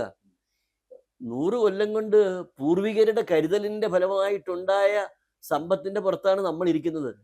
അതിനെ ബാധ്യതപ്പെടുത്തിയിട്ട് പോയവരാണ് എന്ന് ചരിത്രത്തിൽ ഞങ്ങളുടെ പേര് രേഖപ്പെടുത്താനുള്ള വഴിയാണോ നിങ്ങൾ തുറക്കുന്നത് എന്ന് ഞാൻ ചോദിച്ചു ചിരിച്ചോണ്ട്. അപ്പൊ വെള്ളാപ്പള്ളി ഇങ്ങനെ നോക്കിയിരുന്നിട്ട് അപ്പൊ വെള്ളാപ്പള്ളി പറഞ്ഞ എന്റെ വശത്തിരുന്നുകൊണ്ട് വെള്ളാപ്പള്ളി പറഞ്ഞത് ഇപ്പോഴും ഞാൻ ഓർക്കുന്നുണ്ട്. അത് മോഹൻ, ഈ വക്കീൽ ഒപ്പിടുന്നതിന്റെ അടിയിലേ ഞാൻ ഒപ്പിടുള്ളൂ കേട്ടോ എന്ന് എന്ന് പറഞ്ഞത് ഞാൻ ഇപ്പോഴും ഓർമ്മിക്കുക. അടുത്ത കൗൺസിലിൽ I made A proposal. Say നമുക്ക് ഇങ്ങനെ നടത്താൻ പറ്റത്തില്ല, ഇത് ബുദ്ധിയല്ല. കാരണം നമ്മളും യൂണിയനുകളും ഒക്കെ എന്ന് പറയുന്നത് ലൂസ് ഘടനയാണ്. ഒരു സ്ട്രിക്റ്റ് ആയിട്ടുള്ള കൺട്രോൾ എന്നൊക്കെ പറയുന്നത് വിഷമാണ്. അപ്പൊ എന്തെങ്കിലും സംഭവിച്ചു കഴിഞ്ഞാൽ വി വിൽ ബി ലയബിൾ. അതുകൊണ്ട് നമുക്കൊരു ഇൻഡിപെൻഡന്റ് കമ്പനി ഉണ്ടാക്കണം, ഒരു സബ്സിഡറി കമ്പനി. അതിനൊരു പ്രൊഫഷണൽ മാനേജ്മെന്റ് സെറ്റപ്പ് നമ്മൾക്ക് വിശ്വാസമുള്ളവരെ അതിന്റെ ഡയറക്ടേഴ്സും കാര്യങ്ങളുമായിട്ട് നോമിനേറ്റ് ചെയ്ത് വെക്കുക. നമ്മളിൽ തന്നെ ആരെങ്കിലുമൊക്കെ ഉത്തരവാദിത്തപ്പെട്ടവരും അതിനകത്ത് ഉണ്ടാവുക. അപ്പോൾ അതിന് കൂടി വന്നു കഴിഞ്ഞാൽ 4-5 കോടി മുടക്കി ഒരു ഷെയർ ക്യാപിറ്റൽ ഇട്ടുകൊണ്ട് ഒരു കമ്പനി ഉണ്ടാക്കി കഴിഞ്ഞാൽ, ഇനി അഥവാ എന്തെങ്കിലും ദോഷവും കാര്യങ്ങളും വന്ന് ഈ പറഞ്ഞ പ്രശ്നങ്ങൾ ഉണ്ടായാൽ ആ കമ്പനി അങ്ങ് പോകുന്നില്ലേ ഉള്ളൂ. ഈ നമ്മുടെ യോഗത്തിനൊരു വലിയ പരിക്ക് വരില്ലല്ലോ. ശരി, അപ്പൊ എല്ലാവർക്കും പറഞ്ഞു, അത് കൈയടിച്ചു, എല്ലാവരും അതിനോട് യോജിപ്പ് പറഞ്ഞു. അങ്ങനെയാണെങ്കിൽ അങ്ങനെ ചെയ്യാം. അപ്പൊ പോരെങ്കിൽ ഒരു ബാങ്ക് തുടങ്ങുക എന്ന് പറയുന്നത് SNDP യോഗത്തിന്റെ പണ്ട് മുതലേ ഒരു സ്വപ്നമാണ്. ശ്രീനാരായണ ബാങ്ക് വേണം എന്ന് പറഞ്ഞിട്ട് അതിന് വേണ്ടിയിട്ട് ഞങ്ങൾ ഒത്തിരി അപേക്ഷയൊക്കെ അയച്ചിട്ടുള്ളതാണ്. അപ്പൊ ഞാൻ പറഞ്ഞു ഇത് നമുക്കൊരു ചവിട്ടുപടിയായിരിക്കാം. ശ്രീനാരായണ മൈക്രോ ക്രെഡിറ്റ് കോർപ്പറേഷൻ എന്ന് പറഞ്ഞിട്ട് ഒരു കമ്പനി ഉണ്ടാക്കാനായിട്ട് തീരുമാനമെടുക്കുന്നു. അപ്പോൾ അതിൻ്റെ എല്ലാം മിനിറ്റ്സ് ഉണ്ട്, അതിൻ്റെ എല്ലാ കോപ്പികളും എൻ്റെ അടുത്തുണ്ട്. അപ്പോൾ ഉടനെ ഒരു പ്രപ്പോസൽ വന്നു. ഇന്റർനാഷണൽ തലത്തിൽ വലിയ കമ്പനികൾ 1%, 1.5% പലിശയ്ക്ക് പറ്റിയൊക്കെ ഈ മൈക്രോ ഫൈനാൻസ് രംഗത്ത് ഫൈനാൻസ് ചെയ്യുന്ന വലിയ സ്ഥാപനങ്ങൾ, വലിയ ധനകാര്യ സ്ഥാപനങ്ങളുണ്ട്. അവർ ഈ ദാരിദ്ര്യമുള്ള നാടുകളിലൊക്കെ ദാരിദ്ര്യം മാറ്റാൻ വേണ്ടിയിട്ടൊക്കെ ചെയ്യുന്ന ഒരു ചാരിറ്റി പ്രവർത്തനത്തിൻ്റെയും കൂടി ഭാഗമായിട്ട് ചെയ്യുന്ന സംഗതികളൊക്കെ ആയിട്ടാണ് കേൾക്കുന്നത്. പക്ഷേ ക്രെഡിബിലിറ്റി ഉള്ള സംഘടനയാണെങ്കിൽ, നല്ല അസറ്റ് ബേസും ക്യാപിറ്റൽ ബേസും ഒക്കെ ഉള്ള സംഘടനയാണെങ്കിൽ even we can think of sourcing money from those sources എന്നായി. അപ്പോൾ എല്ലാവർക്കും കൂടുതൽ കുരുപൊട്ടി. ശരി, അങ്ങനെയാണെന്നുണ്ടെങ്കിൽ SN ട്രസ്റ്റും SNDP യോഗവും കൂടെ സംയുക്തമായിട്ട് ഈ കോർപ്പറേഷൻ രൂപീകരിക്കാം. അപ്പോൾ SN ട്രസ്റ്റ് എന്ന് പറഞ്ഞു കഴിഞ്ഞാൽ ആയിരക്കണക്കിന് കോടിയുടെ അസറ്റ് ബേസ് ഉണ്ട്, യോഗത്തിനും ഉണ്ട് അസറ്റ് ബേസ്, മൊത്തം സ്പ്രെഡോട് ചെയ്ത് കിടക്കുന്നത്. അപ്പോൾ അതിനു വേണ്ടിയിട്ട് SN ട്രസ്റ്റിൻ്റെയും കൂടെ കമ്മിറ്റി വിളിച്ചു. അങ്ങനെ സംയുക്തമായിട്ട് തീരുമാനമെടുത്തു, ഒരു ശ്രീനാരായണ മൈക്രോ ക്രെഡിറ്റ് കോർപ്പറേഷൻ രൂപീകരിക്കുന്നു. അതിനു വേണ്ടിയിട്ട് ഒരു പ്രോജക്റ്റ് റിപ്പോർട്ട് തയ്യാറാക്കാനായിട്ട് ട്രിവാൻഡ്രത്തുള്ള നല്ല ഒരു കൺസൾട്ടൻസി സ്ഥാപനം, I still remember, Tajuddin associates, അന്ന് 50,000 rupees കൺസൾട്ടൻസി ഫീസും കൊടുത്ത് അവരൊരു ബ്ലൂ പ്രിന്റ് ഉണ്ടാക്കി കൊണ്ടുവന്ന് ഞങ്ങളെ എല്ലാം വലിയ പ്രൊജക്ടറും ഒക്കെ വെച്ച് ഞങ്ങളുടെ കമ്മിറ്റി എല്ലാവരും ബോധ്യപ്പെടുത്തി. Everybody was happy. അതെല്ലാം ചെയ്യാൻ തീരുമാനിച്ച് സകല തീരുമാനങ്ങളും റിക്കാർഡാണ്. ആ സമയമായപ്പോഴത്തേക്കുമാണ് ഞാൻ ഈ മുമ്പേ പറഞ്ഞ രീതിയിൽ ഞങ്ങൾ തമ്മിലുള്ള സമവാക്യങ്ങൾ തെറ്റി. ഞാൻ പതുക്കെ പുറത്തേക്ക് 2007 സാറ് അല്ല 2005 ഒഴിവായി. MN സോമൻ വരുന്ന ഏത് വർഷമാണ്? ആ വർഷം 2005 വാർഷികത്തില് പിന്നെ അതിനുശേഷമാണ് എന്ന് പറഞ്ഞിട്ടുണ്ട്. സാറ് വിദ്യാസാഗർ വിദ്യാസാഗർ പ്രസിഡന്റ് ആയിരുന്ന കാലത്ത് ഈ രീതിയിലുള്ള തട്ടിപ്പ് നടക്കുന്നതിന് ശേഷമാണ് ഒരുപാട് സംഘങ്ങൾ ആവശ്യമില്ലാത്ത പേര് ഫേക്കായിട്ടുള്ള സംഘങ്ങൾ രജിസ്റ്റർ ചെയ്യുക, അതുപോലെ തന്നെ അംഗങ്ങളില്ലാതെ ആ രീതിയിലുള്ള ഞാൻ ഭയപ്പെട്ടത്, ഞാൻ മുൻകൂട്ടി പറഞ്ഞ കാര്യങ്ങളെല്ലാം നടന്നു. 2016 ഇത് VS വിജിലൻസിൽ പരാതി കൊടുക്കുന്നത്. ഏതാണ്ട് 18 കോടി അല്ലേ, 17 കോടി അടുത്ത് വരും. 17 കോടി രൂപയുടെ തട്ടിപ്പാണ് സാധാരണക്കാരൻ കിട്ടുന്ന പൈസ. അതെല്ലാം തട്ടിച്ചു എന്നാണ് വിജിലൻസ് കണ്ടത്. 124 കേസുകളാണ് എൻ്റെ അറിവ് ശരിയാണെങ്കിൽ. ശരിയാണ്. 17 കേസുകൾ അതിനകത്ത് പ്രശ്നങ്ങളില്ലാത്ത കേസുകൾ ഉണ്ടെന്ന് പറയുന്നു. ഇത് വെള്ളാപ്പള്ളി പറയുന്നത് എന്താണെന്ന് ചോദിച്ചാൽ, ഇത് VM സുധീരൻ 2006 തെരഞ്ഞെടുപ്പിൽ അദ്ദേഹത്തെ തോൽപ്പിക്കാൻ വേണ്ടി വെള്ളാപ്പള്ളി ശ്രമിച്ചതിനുള്ള വിരോധം തീർക്കുന്നതാണെന്നുള്ള ആക്ഷേപമുണ്ട്. ലോകത്തുണ്ട് കേസ് കൊണ്ടുവരുന്നതിനൊക്കെ ആയിട്ടുള്ള VM സുധീരന്റെ ഒരു അത് നട്ടാൽ മുളയ്ക്കാത്ത നുണയാണ്, നട്ടാൽ കുരുക്കാത്ത നുണയാണ്. ഇത് എല്ലാം ചെയ്തു വെച്ചിരിക്കുന്നത് റെക്കോർഡുകൾ കൊണ്ട് തന്നെ അതെല്ലാം പച്ചക്കള്ളമാണെന്ന് ഇതാ പല കേസിലും ഇൻവെസ്റ്റിഗേഷൻ നടത്തി വന്നിരിക്കുന്ന റിപ്പോർട്ട് കൊണ്ട് കാണാമല്ലോ, വ്യക്തമായിട്ട് കാണാം. വാസ്തവത്തിൽ വെള്ളാപ്പള്ളി നടേശനകത്ത് വെട്ടിമുറുക്കുന്നത് ഈ 1:100 എന്ന വോട്ടിന്റെ അനുപാതം, 1:200 എന്ന വോട്ടിന്റെ എല്ലാവർക്കും വോട്ടില്ല. ഇല്ല, 30 ലക്ഷത്തോളം ഏതാണ്ട് ഒരു SNDP-യിലെ പ്രവർത്തകരുണ്ട്. അവർക്കെല്ലാം വോട്ട് ചെയ്യാനുള്ള സൗകര്യം. ഏതാണ്ട് 1903 മുതൽ 1966 വരെ എല്ലാവർക്കും വോട്ടുണ്ടായിരുന്നു. എല്ലാവർക്കും വോട്ടുണ്ടായിരുന്നു. ഇതാണ് ഗുരു. Every member of the company is entitled to vote എന്നാണ് അറ്റ് ആനുവൽ ജനറൽ മീറ്റിംഗ്. അതെ, പക്ഷെ അതിനുശേഷം ഇത്രയും പേർക്ക് ഒരു വോട്ട് ചെയ്യാനുള്ള ബുദ്ധിമുട്ട് എന്ന് പറഞ്ഞുകൊണ്ട് അക്കാലത്ത് 100 ആളുകൾക്ക് ഒരു പ്രതിനിധി എന്നാൽ പിന്നെ 200 അങ്ങനെയാണ്. 50 ആളുകൾക്ക് ഒന്നായിരുന്നു, പിന്നെ 100-1 പിന്നെ അത് 200:1. പക്ഷെ 2022 തോന്നുന്നു ഹൈക്കോടതി അത്. അതെ, ഹൈക്കോടതി പറഞ്ഞു എല്ലാ ഒരു കമ്പനിയിലെ മെമ്പർ ഓഫ് എ കമ്പനി അത് ആനുവൽ ജനറൽ മീറ്റിംഗിൽ പങ്കെടുക്കുക എന്നുള്ളത് അവകാശമാണ്, അവകാശമാണ് എന്ന് പ്രഖ്യാപിച്ചു. അങ്ങനെ പ്രഖ്യാപിച്ചു കഴിഞ്ഞപ്പോഴത്തേക്കും അതിനെക്കുറിച്ച് ഞാനിപ്പോ ഓർക്കുന്നുണ്ട്, വിദ്യാസാഗർ അന്ന് പറഞ്ഞത് ഇത് ജനാധിപത്യത്തിന്റെ വിജയമാണ് എന്ന്. എക്സാക്ട്ലി. അത് ഓഫ് കോഴ്സ് വോട്ടർ പട്ടികയെല്ലാം കൃത്യമായി പരിഷ്കരിച്ചൊക്കെ വരുമ്പോഴത്തേക്കും ഒരുപക്ഷെ ഇറ്റ് മേ കം ടു ഏതാണ്ട് ഒരു 20 lakhs അടുത്തുള്ള വോട്ടേഴ്സ് വരാം. അപ്പോൾ അങ്ങനെ വരുമ്പോൾ ഇത് ഇലക്ഷൻ നടത്തുന്ന വലിയ ബന്ധപ്പാടാണ് എന്നൊരു ന്യായം ഉന്നയിച്ചുകൊണ്ട് കോടതിയിൽ സ്റ്റേയും കാര്യങ്ങളും ഒക്കെ ആയിട്ട് കിടക്കുക. അത് ഇപ്പോഴും ഫൈനൽ തീരുമാനമായിട്ടില്ല. ഇപ്പൊ അടുത്ത കാലത്ത് തുടർച്ചയായിട്ട് 3 വർഷം കണക്കുകൾ ഓഡിറ്റ് ചെയ്യുന്നില്ല അതിന്റെ പേരിൽ ഷാനുമാഷ് കൊടുത്ത ഒരു പരാതി, ഹൈക്കോടതി പരാതിയിൽ സിംഗിൾ ബെഞ്ചിന്റെ വിധി. ഷാനുമാഷ് കൊടുത്ത കേസിലും അത് കോടതി ഡിസ്ക്വാളിഫിക്കേഷൻ കണ്ടു. പ്രസിഡന്റ്, സെക്രട്ടറി, മറ്റുള്ള ഭാരവാഹികൾ, മെമ്പർമാരെ എല്ലാം ഡിസ്ക്വാളിഫൈ ചെയ്തു. അതായത് DIN നമ്പർ ഇല്ലാതെ, അതായത് കമ്പനി നിയമം, ഇന്ത്യൻ കമ്പനി നിയമം ബാധകമായി കഴിഞ്ഞപ്പോൾ 2013 ഭേദഗതി ചെയ്ത കോംപ്രിഹെൻസീവായിട്ട് അമെൻമെന്റോട് കൂടിയ പുതിയ കമ്പനി നിയമം വന്നു. ആ കമ്പനി നിയമം വന്നു കഴിഞ്ഞപ്പോഴത്തേക്കും ഡയറക്ടർ ഐഡന്റിഫിക്കേഷൻ നമ്പർ എന്ന് പറയുന്നത് മാൻഡേറ്ററി ആണ്. ആർക്കാണെന്നുണ്ടെങ്കിലും ഒരു മാൻഡേറ്ററി ആണ്, ഒരു ഡയറക്ടർ ആകണമെങ്കിൽ. അത് സെക്യൂർ ചെയ്യുക എന്ന് പറയുന്ന ഒരു കാര്യത്തെക്കുറിച്ച് SNDP യോഗം ശ്രദ്ധിച്ചിട്ടേയില്ല. അപ്പോൾ അതൊരു വശത്ത്. അതുകൂടാണ്ട് ഈ 3 years കോൺസിക്യൂട്ടീവായിട്ട് അതെ ആനുവൽ സ്റ്റേറ്റ്മെന്റ്സും റിട്ടേൺസും അക്കൗണ്ട്സും കാര്യങ്ങളും ഫയൽ ചെയ്യുക, പേപ്പേഴ്സ് ഫയൽ ചെയ്യുന്നില്ല. ഈ 2 വേണം, മാൻഡേറ്ററിയാ. അപ്പൊ ഈ കാരണങ്ങൾ പറഞ്ഞാണ് ഇപ്പോൾ ഡിസ്ക്വാളിഫിക്കേഷൻ ഫൈൻ ചെയ്തിരിക്കുന്നത്. ആ ഡിസ്ക്വാളിഫിക്കേഷൻ ഹൈക്കോടതിയിൽ ഉടനെ വാദം കേൾക്കാമെന്ന് പറഞ്ഞ് വെച്ചിരിക്കുന്നു. അത് ഇറ്റ്സ് എ സ്റ്റാറ്റ്യൂട്ടറി ഒബ്ലിഗേഷൻ. അത് ഇറ്റ് വിൽ വർക്ക് ഓട്ടോമാറ്റിക്കലി. അത് ചെയ്തില്ല എങ്കിൽ അത് ഡിസ്ക്വാളിഫൈഡ് ആകാതിരിക്കാനുള്ള മാർഗം കാണുന്നില്ല. അതെ അതെ അതെ. ഈ മൈക്രോ ഫിനാൻസ് തട്ടിപ്പുമായി ബന്ധപ്പെട്ടിട്ട് 2020 KK മഹേഷ് എന്ന് പറയുന്ന കഞ്ചിക്കുളങ്ങര സെക്രട്ടറി ആത്മഹത്യ ചെയ്തു. അദ്ദേഹം ആത്മഹത്യ ചെയ്യുന്നതിന് മുമ്പ് ഒരു കുറിപ്പ് എഴുതി വെച്ചിരുന്നു. ആത്മഹത്യ ചെയ്യാൻ എന്നെ പ്രേരിപ്പിക്കേണ്ട കാരണങ്ങൾ ഇന്നതാണ്. അതിന്റെ 2-3 പേരുടെ പേര് അതിനകത്ത് സൂചിപ്പിച്ചിരുന്നാണ് പറയുന്നത്. അതിനെക്കുറിച്ച് SIT അന്വേഷണം ആവശ്യപ്പെട്ടുകൊണ്ട് ഒരു കേസ് ആലപ്പുഴ ആലപ്പുഴ ഉണ്ട്. ഒന്നും നടക്കുന്നില്ല. എന്താണ് സാർ അതിന്റെ? ഈ കേസ് മാത്രമല്ല, ഈ മൈക്രോ ഫൈനാൻസ് കേസുകളും ഈ മഹേഷിന്റെ ആത്മഹത്യ, അതിന്റെ പിന്നിൽ ഉള്ള സംഗതികൾ, അതിൽ പ്രേരണ കുറ്റം, അബറ്റ്മെന്റ് ടു സൂയിസൈഡ്, അത് നിലനിൽക്കും എന്നാരോപിച്ചുകൊണ്ട് അവരുടെ ബന്ധുക്കൾ കൊടുത്തിരിക്കുന്ന പരാതികൾ, അതൊക്കെ സംബന്ധിച്ചും ഒരന്വേഷണവും മുന്നോട്ട് പോകാൻ LDF സർക്കാർ ഇതില്ല, അനുവദിച്ചില്ല. അല്ല, ഇപ്പൊ പുതിയ സർക്കാർ എന്ത് ചെയ്യുന്നു? എനിക്ക് തോന്നുന്നത് അവരുടെ ഈ മഹേഷ്, KK മഹേഷിന്റെ ഭാര്യ ഉഷാദേവി മുഖ്യമന്ത്രിക്ക് കത്ത് എഴുതിയിട്ടുണ്ട്. SIT അന്വേഷണം ആവശ്യപ്പെട്ടിട്ടുണ്ട്. VM സുധീരൻ 2 കത്തുകൾ SIT അന്വേഷണം ആവശ്യപ്പെട്ടിട്ടുണ്ട്. എന്തായിരിക്കും? ആഭ്യന്തരമന്ത്രിക്കും കൊടുത്തിട്ടുണ്ട്. അതുമേലെ നടപടി ഉണ്ടാകും എന്നാണ് ഞങ്ങൾ പ്രതീക്ഷിച്ചുകൊണ്ടിരിക്കുന്നത്. അതുമേലുള്ള നടപടികൾ ഉണ്ടാകും.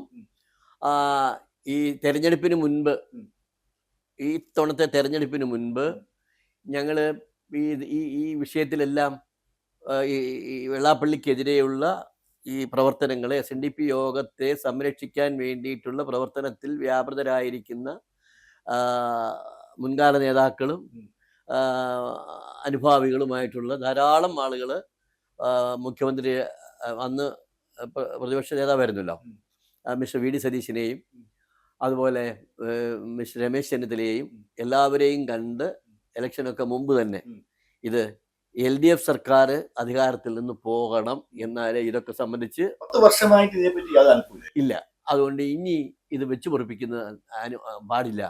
അതുകൊണ്ട് ഞങ്ങളെല്ലാം ഹോൾ ഹാർട്ടഡായിട്ട്, അതായത് SNDP യോഗക്കാരെന്ന് പറയുന്ന ഈഴവ കമ്മ്യൂണിറ്റിയിലെ ഒരു 30% പ്ലസ് ആളുകൾ UDF ഓറിയൻറ്റഡാണ്. അതിലെ ബാക്കി ഒരുപക്ഷെ ഒരു 60-70 ഒക്കെ പെർസെൻറ്റേജ് പ്രോബബ്ലി LDF ഓറിയൻറ്റഡ് ആയിട്ടാണ് പൊതുവിൽ ഗണിക്കപ്പെടുന്നത്. LDF-ന്റെ ഒരു നട്ടല് ബാക്ക് ബോൺ എന്ന് പറയുന്നത് ബാക്ക് ബോൺ ഈഴവരാണ്. എക്സാക്ട്ലി. അപ്പോൾ അതുകൊണ്ട് ഇത് ഒരു നടപടി ഉണ്ടാകണം. ഞങ്ങൾക്ക് വേറെ ഒന്നും വേണ്ട, ഒരു ഔദാര്യവും വേണ്ട, ഒരു പക്ഷപാതിത്വവും വേണ്ട. പക്ഷേ നിയമപരമായി SNDP യോഗത്തെ സംരക്ഷിക്കണം എന്നാവശ്യപ്പെട്ടുകൊണ്ട് ഞങ്ങൾ നടത്തിക്കൊണ്ടിരിക്കുന്ന ലീഗൽ ഫൈറ്റ്സ്, അതിൽ സർക്കാർ സ്വീകരിക്കേണ്ട, നിയമപരമായി സർക്കാരിന് സ്വീകരിക്കാൻ കഴിയുന്ന ധർമ്മത്തിൻ്റെതായിട്ടുള്ള നിലപാടുകളുണ്ട്. അത് നിലപാടുകൾ നിങ്ങൾ സ്വീകരിച്ച് തന്നാൽ മാത്രം മതി, അത് ഞങ്ങൾക്ക് ഉറപ്പ് നൽകണം എന്ന് പറഞ്ഞു. അപ്പോൾ മിസ്റ്റർ സതീശനും പറഞ്ഞു, മിസ്റ്റർ വിദ്യാസാഗർ അത് ഞങ്ങൾ 100% ഉറപ്പ് നൽകുന്നു എന്ന് പറഞ്ഞ് ഞങ്ങളുടെ എല്ലാം കയ്യെ പിടിച്ച് ഞങ്ങൾക്ക് വാക്ക് തന്നിട്ടുള്ളതാണ്. അതുകൊണ്ട് വർഷങ്ങളായി ഗോകുലം ഗോപാലിന്റെ നിലപാടുകളൊക്കെ മിസ്റ്റർ ഗോകുലം ഈ കാര്യത്തിലെല്ലാം ഞങ്ങളോടൊപ്പം നിൽക്കുന്ന ഒരു ആളാണ്. അദ്ദേഹം അതിനു വേണ്ടിയിട്ട് ശബ്ദം ഉയർത്തുന്നുണ്ട്. പിന്നെ അദ്ദേഹത്തിൻ്റെതായ പരിമിതികൾ ഉണ്ടാവും. കാരണം ഒന്നാമത് അദ്ദേഹം വലിയ തിരക്കുള്ള ബിസിനസ്സുകാരനാണ്. 2, ഈ വലിയ ബിസിനസ്സുകാരൻ എന്ന് പറയുമ്പോൾ വേറൊരു പരിമിതിയും കൂടി ഉണ്ടല്ലോ. വലിയ ബിസിനസ്സുകാരന് ആരെയും കൂടുതൽ പ്രത്യേകിച്ച് അധികാര സ്ഥാനങ്ങളിലൊക്കെ ഇരിക്കുന്നവര്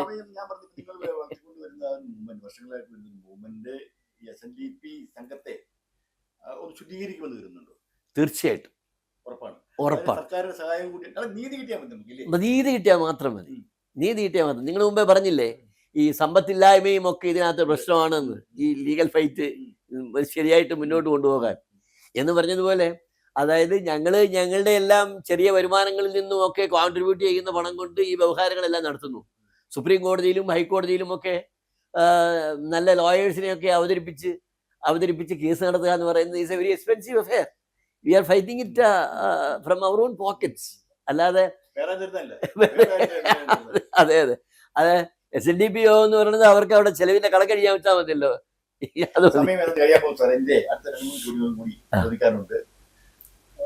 അങ്ങേക്ക് ഏറ്റവും ഇഷ്ടപ്പെട്ട ക്രിമിനൽ ലോയർ കേരളത്തിലാണ്? കേരളത്തിൽ നല്ല ട്രയൽ ലോയേഴ്സിന്റെ ഒരു നല്ല നിര തന്നെ ഉണ്ടായിരുന്ന ഒരു സമയമാണ്. In fact mister Kunhiraman Nair, TV Prabhakaran sir, TV Prabhakaran, MN Sukumaran Nair, Janardhana Kurup sir, ഇവരിൽ പലരുമായിട്ട് ഒരുമിച്ച് കേസ് നടത്താനും എനിക്ക് യോഗം ഉണ്ടായിട്ടുണ്ട്, ഭാഗ്യം ഉണ്ടായിട്ടുണ്ട്. അദ്ദേഹം മരിച്ചു പോയില്ല. അദ്ദേഹം ഉണ്ടായിരുന്ന ഒരു കാലത്ത് ഒരു കേസ് ഞാൻ അദ്ദേഹത്തോടൊപ്പം ചേർന്ന് നിന്ന് ഡിഫെൻഡ് ചെയ്യാനുള്ള അവസരം ഉണ്ടായി. പ്രഭാകരൻ സാറിൻ്റെ എൻ്റെ ചില കേസുകളിൽ ഞാൻ പ്രഭാകരൻ സാറിന് സീനിയർ എൻഗേജ്മെന്റ് കൊടുത്തു. ഇവിടെ TV പ്രഭാകരൻ സാറ് ജനാർദ്ദന കുറുപ്പ് സാറുമായിട്ടും ഒരുമിച്ച് പ്രവർത്തിക്കാൻ നല്ല brilliant cross examiners and brilliant defence lawyers. ദേശീയ തലത്തിൽ ആരാണ് ഇപ്പൊ ജീവിച്ചിരിക്കുന്നവരിൽ? കപിൽ സിബലുണ്ട്. Kapil Sibal is great. അദ്ദേഹത്തെ SNDP യോഗത്തിന്റെ ഒരു കേസ് ഏൽപ്പിക്കാനായിട്ട് ഞാൻ ഭാരവാഹിയായിരുന്ന കാലത്ത് അദ്ദേഹത്തിന്റെ ഓഫീസിൽ പോയി പരിചയപ്പെട്ടിട്ടുള്ളതാണ്. പിന്നെ mister Nariman, of course, wonderful. പിന്നെ അവിടെ ഇപ്പോൾ I think we have names like Rohatgi ഒക്കെ വലിയ. പിന്നെ സുപ്രീം കോർട്ടിൽ അതിന് മാത്രം കാര്യങ്ങളുമായിട്ട് ഞാൻ ബന്ധപ്പെടാറില്ല. അവിടെ കൊള്ളാവുന്ന കുറച്ച് ഇവരെയൊക്കെ അപ്രോച്ച് ചെയ്യാൻ എൻ്റെ വലിയ കോർപ്പറേറ്റ് കക്ഷികൾക്കൊക്കെ എളുപ്പം സാധിക്കുള്ളൂ. ഈ എന്നെ പോലുള്ള ആളുകളുടെ അടുത്ത് വരുന്ന സാധാരണക്കാരി കക്ഷികൾക്ക് അവരൊന്നും അപ്രോച്ച് ചെയ്യാനായിട്ട് അങ്ങോട്ട് ചെല്ലാൻ പറ്റത്തില്ല. കമ്മിറ്റ്മെന്റ് ഉള്ള ആളാണ് സൊസൈറ്റിയോട്, പാവങ്ങളോട്. ചില കേസുകളൊക്കെ അവർ വളരെ പൈസ വാങ്ങിക്കാതെ തന്നെ ന്യായമാണെന്ന് തോന്നുന്ന പബ്ലിക് ഓറിയന്റഡ് ആയിട്ടുള്ള വിഷയങ്ങളിലൊക്കെ അദ്ദേഹത്തിന്റെ സേവനങ്ങൾ അദ്ദേഹം അങ്ങനെ കൊടുക്കാറുണ്ടെന്ന് ഞാൻ മനസ്സിലാക്കി. അദ്ദേഹത്തിന്റെ പ്രൊഫഷനാണല്ലോ, കാശ് വാങ്ങിക്കാൻ പറ്റും, അത് വേറെ കാര്യം. അപ്പോഴും ഈ പ്രതിബദ്ധതയുടെ പേരിൽ അത് തീർച്ചയായിട്ടും സാധാരണക്കാർക്ക് വേണ്ടി നീതി കിട്ടാൻ വേണ്ടിയിട്ടുള്ള പ്രവർത്തനങ്ങളിൽ അദ്ദേഹം ഏർപ്പെടുന്നുണ്ട്, അങ്ങനെ ചെയ്യുന്നുണ്ട്, എനിക്ക് കിട്ടിയിട്ടുള്ള വിവരം ഞാൻ മനസ്സിലാക്കി. അത് ശരിയാണ്. അടുത്ത ചോദ്യം സാറേ, അഡ്വക്കേറ്റ് വിദ്യാസാഗറിന് അങ്ങയുടെ ജീവിതത്തില് ഓർത്തിരിക്കുന്ന ഒരു കേസ് പറയാമോ? എന്ന് പറഞ്ഞാൽ ഒരു കേസ് വിജയിപ്പിച്ചെടുക്കുക, അദ്ദേഹത്തിന് നീതി കിട്ടണമെന്ന ബോധ്യത്തിന്റെ അടിസ്ഥാനത്തിൽ ഒരു കേസ് വിജയിപ്പിച്ചെടുത്തത് അങ്ങയുടെ ജീവിതത്തിൽ ഓർത്തിരിക്കുന്ന ചില ഒരു കേസ് പെട്ടെന്ന് പറയാമെന്ന എന്റെ മനസ്സിൽ വരുന്നത്, ഒരു ഡബിൾ മർഡർ നടത്തിയ ഒരു പ്രതി ഞാൻ ഡിഫെൻഡ് ചെയ്തു. ഡബിൾ മർഡറിന് രണ്ട് തവണ കൊലപാതകം, 2 കേസാണ്, ഇൻഡിപെൻഡന്റ് കേസാണ്. ഒന്ന് അദ്ദേഹം കൊന്നു കുഴിച്ചിട്ടു അദ്ദേഹത്തിന്റെ അമ്മായിയച്ഛനെ. 2 അദ്ദേഹം കൊന്നു കുഴിച്ചിട്ടത് വീട്ടിൽ കുഴിച്ചിട്ടു. 2 മിറ്റത്ത് പരിമർത്തങ്ങാണ്ട് ഒരു കുഴി കുഴിച്ചിട്ട് 2 പേരെയും ഇത് കേസായി വന്നതാണ്. 2 കേസും ഇവിടെ ട്രയലിന് വന്നു. പക്ഷെ ഈ 2 ഡബിൾ മർഡർ നടത്തിയ ആളായിരുന്നാലും എനിക്ക് ആ പ്രതിയോടൊരു മമത തോന്നിയിട്ടുണ്ട്. സാധാരണ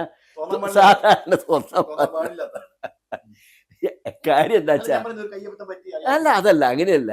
ഈ അമ്മായിയച്ഛൻ എന്ന് പറഞ്ഞ ആള് പുള്ളി ഇങ്ങനെ തെണ്ടി നടക്കും. ഇയാളൊരു ആശാരിയാ, ഇയാൾ ഈ തെണ്ടി നടക്കും. ഒരു 2 രൂപ തന്നെ ചായ കുടിക്കാന്ന് പറഞ്ഞ് ഈ കവലെ കൂടെയും അവിടെ ഇവിടെ കൂടെയൊക്കെ. അപ്പൊ ഇവനൊരു അഭിമാനിയാ. ഈ എന്റെ പ്രതി അമ്മാവന് ഇങ്ങനെ നടക്കണ്ട, ഞാൻ ചെലവിന് തന്നോളാം, എൻ്റെ കൂടെ ഇവിടെ കഴിഞ്ഞേച്ചാൽ മതി എന്ന് പറഞ്ഞ് പലവട്ടം പിടിച്ചുകൊണ്ട് താമസിപ്പിക്കും. കുറച്ച് നാളൊക്കെ അവിടെ നിന്ന് കഴിഞ്ഞു പിന്നെയും അമ്മാവന് ഇത് ശീല.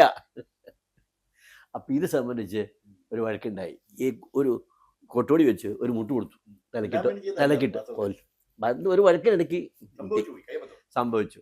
അത് അടുപ്പ് വാതകം പൊടിച്ചിട്ട് അതിൻ്റെ അടിയിൽ മറവ് ചെയ്തു. അളിയൻ അത് കഴിഞ്ഞൊരു 3 മാസം കഴിഞ്ഞപ്പോഴാ അളിയന് അമ്മാവൻ്റെതാരും ശ്രദ്ധിച്ചില്ല. കാരണം ഈ പുള്ളി ഇങ്ങനെ ഊര് കെട്ടി നടക്കുമല്ലേ, എവിടെയെങ്കിലും അറിയുന്നില്ല. ഈ അളിയൻ ഇവന്റെ സഹോദരിയെ, എൻ്റെ പ്രതിയുടെ സഹോദരിയെ കല്യാണം കഴിച്ചിരിക്കുന്നത്. അവന് മദ്യപാനവും ഭയങ്കരമായിട്ട് ഈ സഹോദരിയെ പീഡിപ്പിക്കലും അടി ക്രൂരത ഒക്കെ. അല്ല, അളിയൻ എൻ്റെ പ്രതിയുടെ പെങ്ങളെ കെട്ടിയവനാണ്. പെങ്ങളെ കെട്ടിയവനാ. അപ്പൊ ഈ പെങ്ങളെ ഇവൻ ഉപദ്രവിക്കുക. അപ്പൊ പലവട്ടം അവള് ഇവിടെ വന്ന് നിൽക്കും. ഇവന്റെ അപ്പനില്ല. അപ്പൊ ഇവിടെ വന്ന് നിൽക്കും. ഇവൾ പറഞ്ഞ് അവിടെ കുറച്ച് ദിവസം വന്ന് കഴിഞ്ഞിട്ട് പറഞ്ഞ് മറ്റേ വിളിച്ച് ഉപദേശിച്ചിട്ട് വീണ്ടും പറഞ്ഞു വിടും. അങ്ങനെയായി മടുത്തു. അപ്പൊ ഒരു തവണ ഈ അളിയനുമായിട്ട് ഒരു വാക്കുകേർക്കം ഉണ്ടായി ഈ സംഭവത്തെ സംബന്ധിച്ച് തന്നെ. അപ്പൊ ഒരു മുട്ടൂടെ കൊടുത്തു അവന്റെ തലക്കിട്ട്, അവനും ചത്തു. കൊട്ടുപടിയല്ലേ. അവന്റെ ജഡം അവിടെ ആ വീടിന്റെ തന്നെ ഒരു ഭാഗത്ത്, മിറ്റത്തിന്റെ ഒരു ഭാഗമായിട്ട് വരും കുഴിച്ചിട്ടു. ഇവന്റെ അഭാവം ശ്രദ്ധിക്കപ്പെട്ടു. ഈ അളിയന്റെ ബോഡി അളിയനെ ആരെങ്കിലും ഒക്കെ അന്വേഷിക്കുന്നുണ്ട്. അപ്പൊ അവസാനം ലാസ്റ്റ് ഇവിടെയൊക്കെ ആയിരുന്നു എന്ന് പറഞ്ഞു കഴിഞ്ഞാൽ ഇവനെ വിളിച്ച് ചോദ്യം ചെയ്ത് കഴിഞ്ഞപ്പോഴത്തേക്കും 2 കേസും തെളിഞ്ഞു. 2 കേസും കൂടെ വിചാരണയ്ക്ക് വന്നു. വിചാരണയ്ക്ക് വന്നതിൽ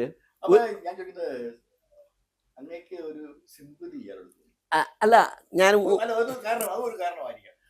അതല്ല, വേറൊരു കാരണമുണ്ട്. ഇയാളെ ഈ 2 കേസിലും വിചാരണ ചെയ്തതിൽ ഒരു കേസിൽ ഇവിടെ വെറുതെ വിട്ടു. ശങ്കരനാരായണ സ്വാമി ഇവിടെ അഡീഷണൽ ജഡ്ജിയായിട്ട്. മറ്റേ കേസിൽ അവൻ ജീവപര്യന്തം കൊടുത്തു. തെളിവിച്ചൊരു സ്കാൻഡിയ ജീവപര്യന്തം കൊടുത്ത് അത് ഞാൻ എൻ്റെ സ്നേഹിതനോട് അപ്പീൽ കൊടുക്കാൻ പറഞ്ഞിട്ട് അപ്പീൽ കൊടുത്ത് ഹൈക്കോടതിയിൽ നിന്ന് അയാളെ വെറുതെ വിട്ട്. വെറുതെ വിട്ട് ഒരു 2-3 കൊല്ലം അകത്ത് കിടന്ന് കാണും. രക്ഷപ്പെട്ടു വന്നു. അത് കഴിഞ്ഞ് ഒരു 8-10 കൊല്ലം കഴിഞ്ഞപ്പോൾ, 10-15 കൊല്ലം കഴിഞ്ഞപ്പോൾ ഞാൻ കോടതിയിൽ കേസ് വിസ്താരത്തിന് എൻ്റെ കേസ് എടുക്കാനായിട്ട് നിൽക്കുന്ന സമയത്ത് നോക്കിയപ്പോൾ കൂട്ടിൽ എൻ്റെ പ്രതി മൊഴി പറയുന്നു. എൻ്റെ പ്രതിയാണ് സാക്ഷിയായിട്ട് സാക്ഷിക്കൂട്ടിൽ നിന്ന് മൊഴി പറയുക. അപ്പം മിസ്റ്റർ എം എൻ തോമസ് വക്കീല് ആണ് പ്രതിക്ക് വേണ്ടിയിട്ട്. പ്രതി ആയിട്ടുള്ള ആള് ഇവിടെ നിൽക്കുന്നു. അപ്പം ഞാൻ ഇങ്ങനെ നോക്കി വെച്ച് യമനോസിൻ്റെ അടുത്ത് നേരെ നോക്കി. അതെ അതെ, സ്നേഹിതന്റെ കക്ഷി തന്നെ. ഇതെന്നാ സംഭവം എന്ന് ചോദിച്ചു. അയാളുടെ എൻ്റെ പ്രതിയുടെ മകളെ കിട്ടിയവൻ ഇവനെ ഉപദ്രവിച്ചു, എൻ്റെ പ്രതിയെ. ഒരു കുത്തോ മറ്റോ കൊടുത്തു, വെട്ടോ കുത്തോ കൊടുത്തിട്ട് ഈ കൈയുടെ സ്വാധീനം പോയി.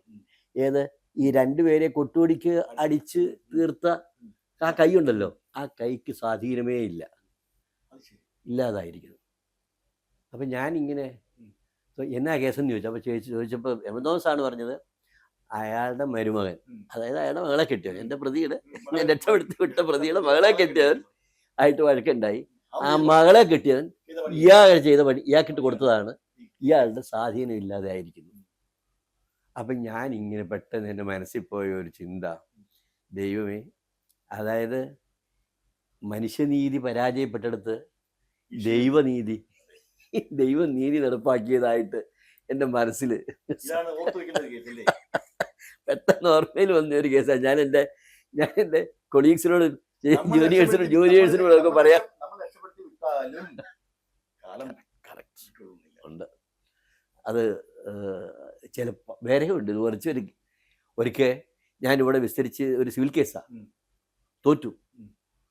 അപ്പീൽ കൊടുക്കാൻ പറഞ്ഞ് ഞാൻ ജസ്റ്റിസ് പിൽക്കാലത്ത് സുപ്രീം കോടതി ജഡ്ജിയായ PK ബാലസുബ്രഹ്മണ്യൻ, PKB എന്ന് പറയും, PK ബാലസുബ്രഹ്മണ്യം ഹൈക്കോർട്ടിലെ നല്ല സിവിൽ ലോയറാണ്, അടിസ്ഥാന വലിയ പ്രശസ്തരായ സിവിൽ ലോയർ. അദ്ദേഹത്തിനെ കൊണ്ട് കൊടുത്തു. അത് കേസ് അവിടെ പെട്ടെന്ന് അഡ്മിഷൻ സ്റ്റേജിൽ തന്നെ വളരെ പെട്ടെന്ന് അത് സ്റ്റേ വേണ്ടതാണ്. അപ്പം സ്റ്റേക്ക് വേണ്ടിയിട്ട് PKB പ്രസ് ചെയ്തു.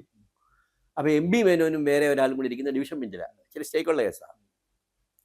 ഉടനെ ഈ ജഡ്ജ്മെൻ്റ് ഒക്കെ വായിച്ചപ്പം ഈ എൻ്റെ കക്ഷി, അത് എന്നെ PKBയുടെയും കക്ഷി ഒരു ബ്ലേഡും ഒക്കെ നടത്തി ഹൈറേഞ്ചിൽ ഏതാണ്ട് ചില്ലറ പൈസയും കൊണ്ട് വന്ന് ഇപ്പം 19 ഏക്കർ ഏലത്തോട്ടും ഒക്കെ ആയി ബ്ലേഡ് നടത്തിയൊക്കെ ഉണ്ടാക്കിയതാണെന്നുള്ള രീതിയിലുള്ള ഒരു റിഫ്ലക്ഷൻ മറ്റേ ഇതിനകത്ത് വന്നിട്ടുണ്ട്. അപ്പം MB മേനോൻ സാറ് എൻ്റെ ബെഞ്ചിൽ വന്നു. MB മേനോൻ സാർ പറഞ്ഞു, നോ സ്റ്റേ, വി വിൽ പോട്ടെ, സ്റ്റേ കൊടുക്കാൻ ഇല്ല. അപ്പോൾ പ്രസ് ചെയ്ത് ആർഗ്യ ചെയ്തു സ്റ്റേ.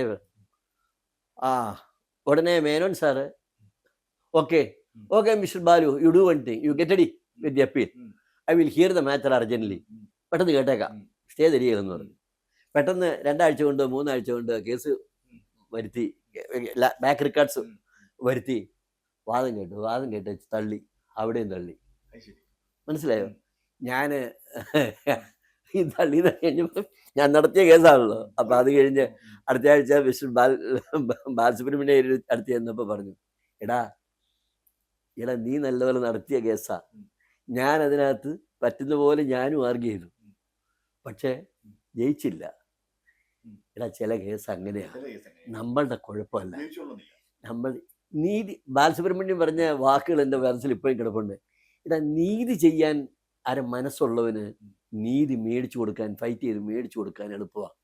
നീതി ചെയ്യാൻ മനസ്സില്ലാത്തവന് പലപ്പോഴും നീതി നമ്മൾ ആഞ്ഞു പിടിച്ചാലും നമുക്ക് മേടിച്ചു കൊടുക്കാൻ കഴിയാതെ വരുവാടാന്ന് എന്നെക്കാളും ഒത്തിരി അനുഭവ സമ്പത്തും വലിയ പ്രശസ്തിയുള്ള വക്കീൽ പറഞ്ഞ് ഞാനിപ്പോഴും മനസ്സിൽ ഓർപ്പിക്കുക. അപ്പം താങ്കളിപ്പോൾ പറഞ്ഞില്ലേ, മനുഷ്യനീതി പരാജയപ്പെടുന്നിടത്ത് ചിലപ്പോഴൊക്കെ ദൈവനീതി. എക്സാക്ട്ലി. ഈ പുതിയതായിട്ട് നിയമം പഠിച്ചു വരുന്ന യുവാക്കൾക്ക് അങ്ങേക്കുറിച്ചുള്ള ഉപദേശം എന്താണ്? അവർ ശ്രദ്ധിക്കേണ്ട പ്രധാനപ്പെട്ട കാര്യങ്ങൾ എന്തൊക്കെയാണ്? ചുരുക്കി പറഞ്ഞാൽ മതി. താങ്കൾക്ക് ഇതുവരെ ഉണ്ടായ അനുഭവത്തിന്റെ അടിസ്ഥാനത്തിൽ, വക്കീൽ എന്ന നിലയ്ക്കുള്ള ആ അനുഭവത്തിന്റെ ഫസ്റ്റ് അഡ്വൈസ്, ഹാർഡ് വർക്ക് ചെയ്യാനുള്ള ഒരു മനസ്സ് വേണം.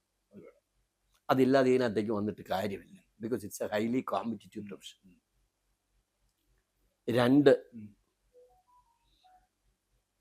ഗുരുക്കന്മാരെയും ബാറിലെ സീനിയേഴ്സിനെയും ഒക്കെ അത്യാവശ്യം ബഹുമാനിച്ചും കോടതിയെ ബഹുമാനിച്ചും നടക്കാനുള്ള രീതി ശീലിക്കണം. അതൊക്കെ ഈ ഗുരുക്കന്മാരുടെ അതെ സീനിയേഴ്സിൻ്റെ മേശയ്ക്കടുത്ത് നിന്നും ഇംബൈബ് ചെയ്തെടുക്കേണ്ടതാണ്. ഇതൊന്നും ആർക്കും പഠിപ്പിച്ചു കൊടുക്കാൻ പറ്റത്തില്ല. 3, ഈ അഭിഭാഷക വൃത്തി എന്ന് പറയുന്നത് ധനസമ്പാദനത്തിന് വളരെ സാധ്യതയുള്ള ഒരു പ്രൊഫഷനാണ്. പക്ഷേ എപ്പോഴും ഞാൻ മുൻപ് പറഞ്ഞില്ലേ, ഒരു ധർമ്മബോധം അത് എപ്പോഴും ഉള്ളിൻ്റെ ഉള്ളിൽ ഉണ്ടാവണം. ഉള്ളിലുണ്ടാകണം. നമ്മുടെ കക്ഷിക്ക് അർഹമായത് നേടിക്കൊടുക്കാൻ വേണ്ടി നമ്മുടെ ശേഷികളെ നമ്മൾ വിനിയോഗിക്കണം. അനർഹമായത് കൊടുത്തിട്ട് അതിൻ്റെ ഒരു വീതം നമ്മൾ പ്രതിഫലം പറ്റാൻ വേണ്ടിയിട്ട് ശ്രമിക്കുമ്പോൾ അർഹമായത് നഷ്ടപ്പെട്ടവൻ്റെ രോദനം അപ്പുറത്തുണ്ടാകും എന്ന ഒരു ചിന്ത മനസ്സിലുണ്ടാകുന്നതാണ്. ഇതാണ് യുവാക്കൾക്ക് വേണ്ടി, പുതിയ പ്രൊഫഷനിലേക്ക് കടന്നു വരുന്ന യുവാക്കൾക്ക് വേണ്ടി യുവാക്കൾക്ക് വേണ്ടി കൊടുക്കുവാനുള്ള ആച്ചിക്കുറുക്കിയ എൻ്റെ ഉപദേശം പറയുന്നത് അല്ലേ? 50 കൊല്ലം മിച്ചമുള്ള കാലത്തെ അനുഭവങ്ങളിൽ നിന്ന് കിട്ടിയിട്ടുള്ളത്. അനുഭവങ്ങളിലൂടെ നേടിയിട്ടുള്ള ഒരു തിരിച്ചറിവ്. സാറേ, ഒരു ഞാൻ സാറിനെ ഇടയ്ക്ക് വിളിക്കുമ്പോഴൊക്കെ ഹലോ ടൂൺ, അതായത് അവിടുന്ന് സാറിൻ്റെ മൊബൈലിൽ നിന്ന് ഒരു പാട്ടാണ് കേൾക്കുന്നത്. അത് ലതാ മങ്കേഷ്കർ പാടിയ ഒരു ഹിന്ദി പാട്ടാണ്. അപ്പൊ എനിക്ക് മനസ്സിലായ ഒരു കാര്യം, സാറൊരു സംഗീത സ്നേഹിയാണ്. അക്കാര്യം തർക്കമില്ല. അല്ലെങ്കിൽ ഇത്രയും നല്ലൊരു പാട്ട് അങ്ങനെ തെറ്റിയല്ല ആരും. എന്റെ ചോദ്യം ഇതാണ്, സാറ് സംഗീത സ്നേഹിയാണോ? ആണെങ്കിൽ ആരുടെ പാട്ടാണ് സാറിന് ഏറ്റവും ഇഷ്ടം? മൂന്നാമത്, സാർ പാടുമെങ്കിൽ സാറിന് ഇഷ്ടപ്പെട്ട ഒരു 4 വരി പാട്ട് പേശക്ക് വേണ്ടിയിട്ട് പാടാൻ കൂടി ഞാൻ അഭ്യർത്ഥിക്കുകയാണ്. താങ്കൾ കേട്ട പാട്ട്, എൻ്റെ കോളർ ട്യൂണായിട്ട് കേട്ട പാട്ട് ഓ മേരെ ബദൻ ഗേ ലോഗോ, അതായിരിക്കണം. ലതാജി പാടിയ അത്. ആ പാട്ട് എനിക്ക് വലിയ ഇഷ്ടമുള്ള പാട്ടാണ്. ലതാജിയെ ഇഷ്ടമാണ്. പക്ഷെ എനിക്ക് ഏറ്റവും ഇഷ്ടപ്പെട്ട പാട്ടുകാരി ആരാണെന്ന് ചോദിച്ചാൽ അത് എസ് ജാനകിയാണ്. ഹിന്ദിയിൽ ലതാജി തന്നെ. ആശാ ഭോസ്ലേക്കാളൊക്കെ എനിക്കിഷ്ടം ലതാജിയുടെ മലയാളത്തിൽ എസ് ജാനകിയാണ്. അത് ദീർഘകാലമായിട്ടുള്ള ഇഷ്ടമാണ്. എസ് ജാനകിയുടെ എപ്പോഴും എൻ്റെ മനസ്സിൽ കൊണ്ടുനടക്കുന്ന പാട്ടാണ് കൊഞ്ചും ശിലങ്കൈ പടത്തില് ശിങ്കാരവേലനെ ദേവ എന്ന് പറയുന്ന ഒരു പാട്ടുണ്ട്. കാരക്കുടി അരുണാചലം നാദസ്വരം വായിച്ച് അതിനോടൊപ്പം മലയാളത്തിലെ പാട്ട് ആദ്യം. പക്ഷേ ജാനകിയാക്കിയ പാട്ടുകളെല്ലാം ഇട്ടുകൊടുത്തത് ബാബുരാജാണ്. ബാബുക്ക ട്യൂൺ ചെയ്ത 630 പാട്ടിൽ 124 പാട്ട് 128 പാട്ട് പാടിയത് ജാനകിയാണ്. ആ 128 പാട്ടിൽ 90 പാട്ട് സോളോ പാടി നിർത്തണം. എസ് ജാനകിയുടെ പാട്ടുകളെല്ലാം ഹിറ്റാണ്. അക്കാതെ യാതൊരു സംശയം വേണ്ട.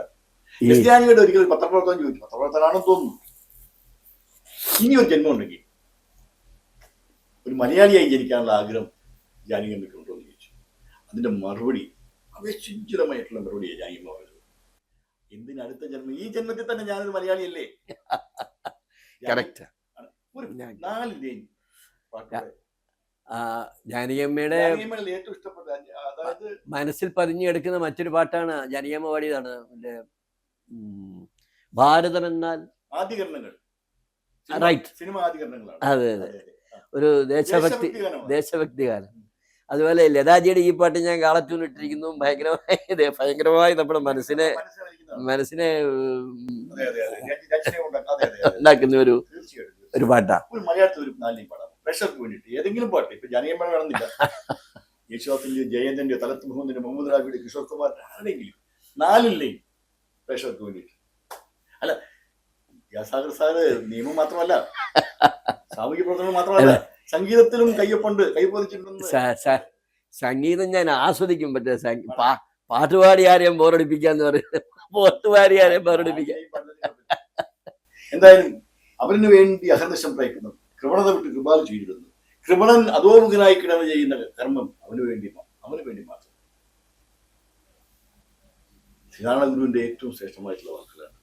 അവനവൻ ആത്മസുഖത്തിന് ആചരിക്കുന്നവ അപരന്റെ സുഖത്തിനായി വരണം. എല്ലാവിധ ഭാവങ്ങളും ശ്രീ കെ വിദ്യാസാറിനെ ഞാൻ ചേരുന്നു. സാറിന് ഇനിയും ഈ സമൂഹത്തിന് വേണ്ടി ചെയ്യാനുള്ള ഒരുപാട് കാര്യങ്ങളുണ്ട് പല രീതിയിൽ. അതിലെല്ലാം സാറ് ഇറങ്ങിത്തിരിക്കട്ടെ. വിജയക്കൊടി നാട്ടത്തെ BBC പരിപാടി സഹകരിച്ചതിന് എല്ലാവിധ നന്ദിയും ഞാൻ രേഖപ്പെടുത്തുന്നു. Thank you very much. Thank you. ശരി.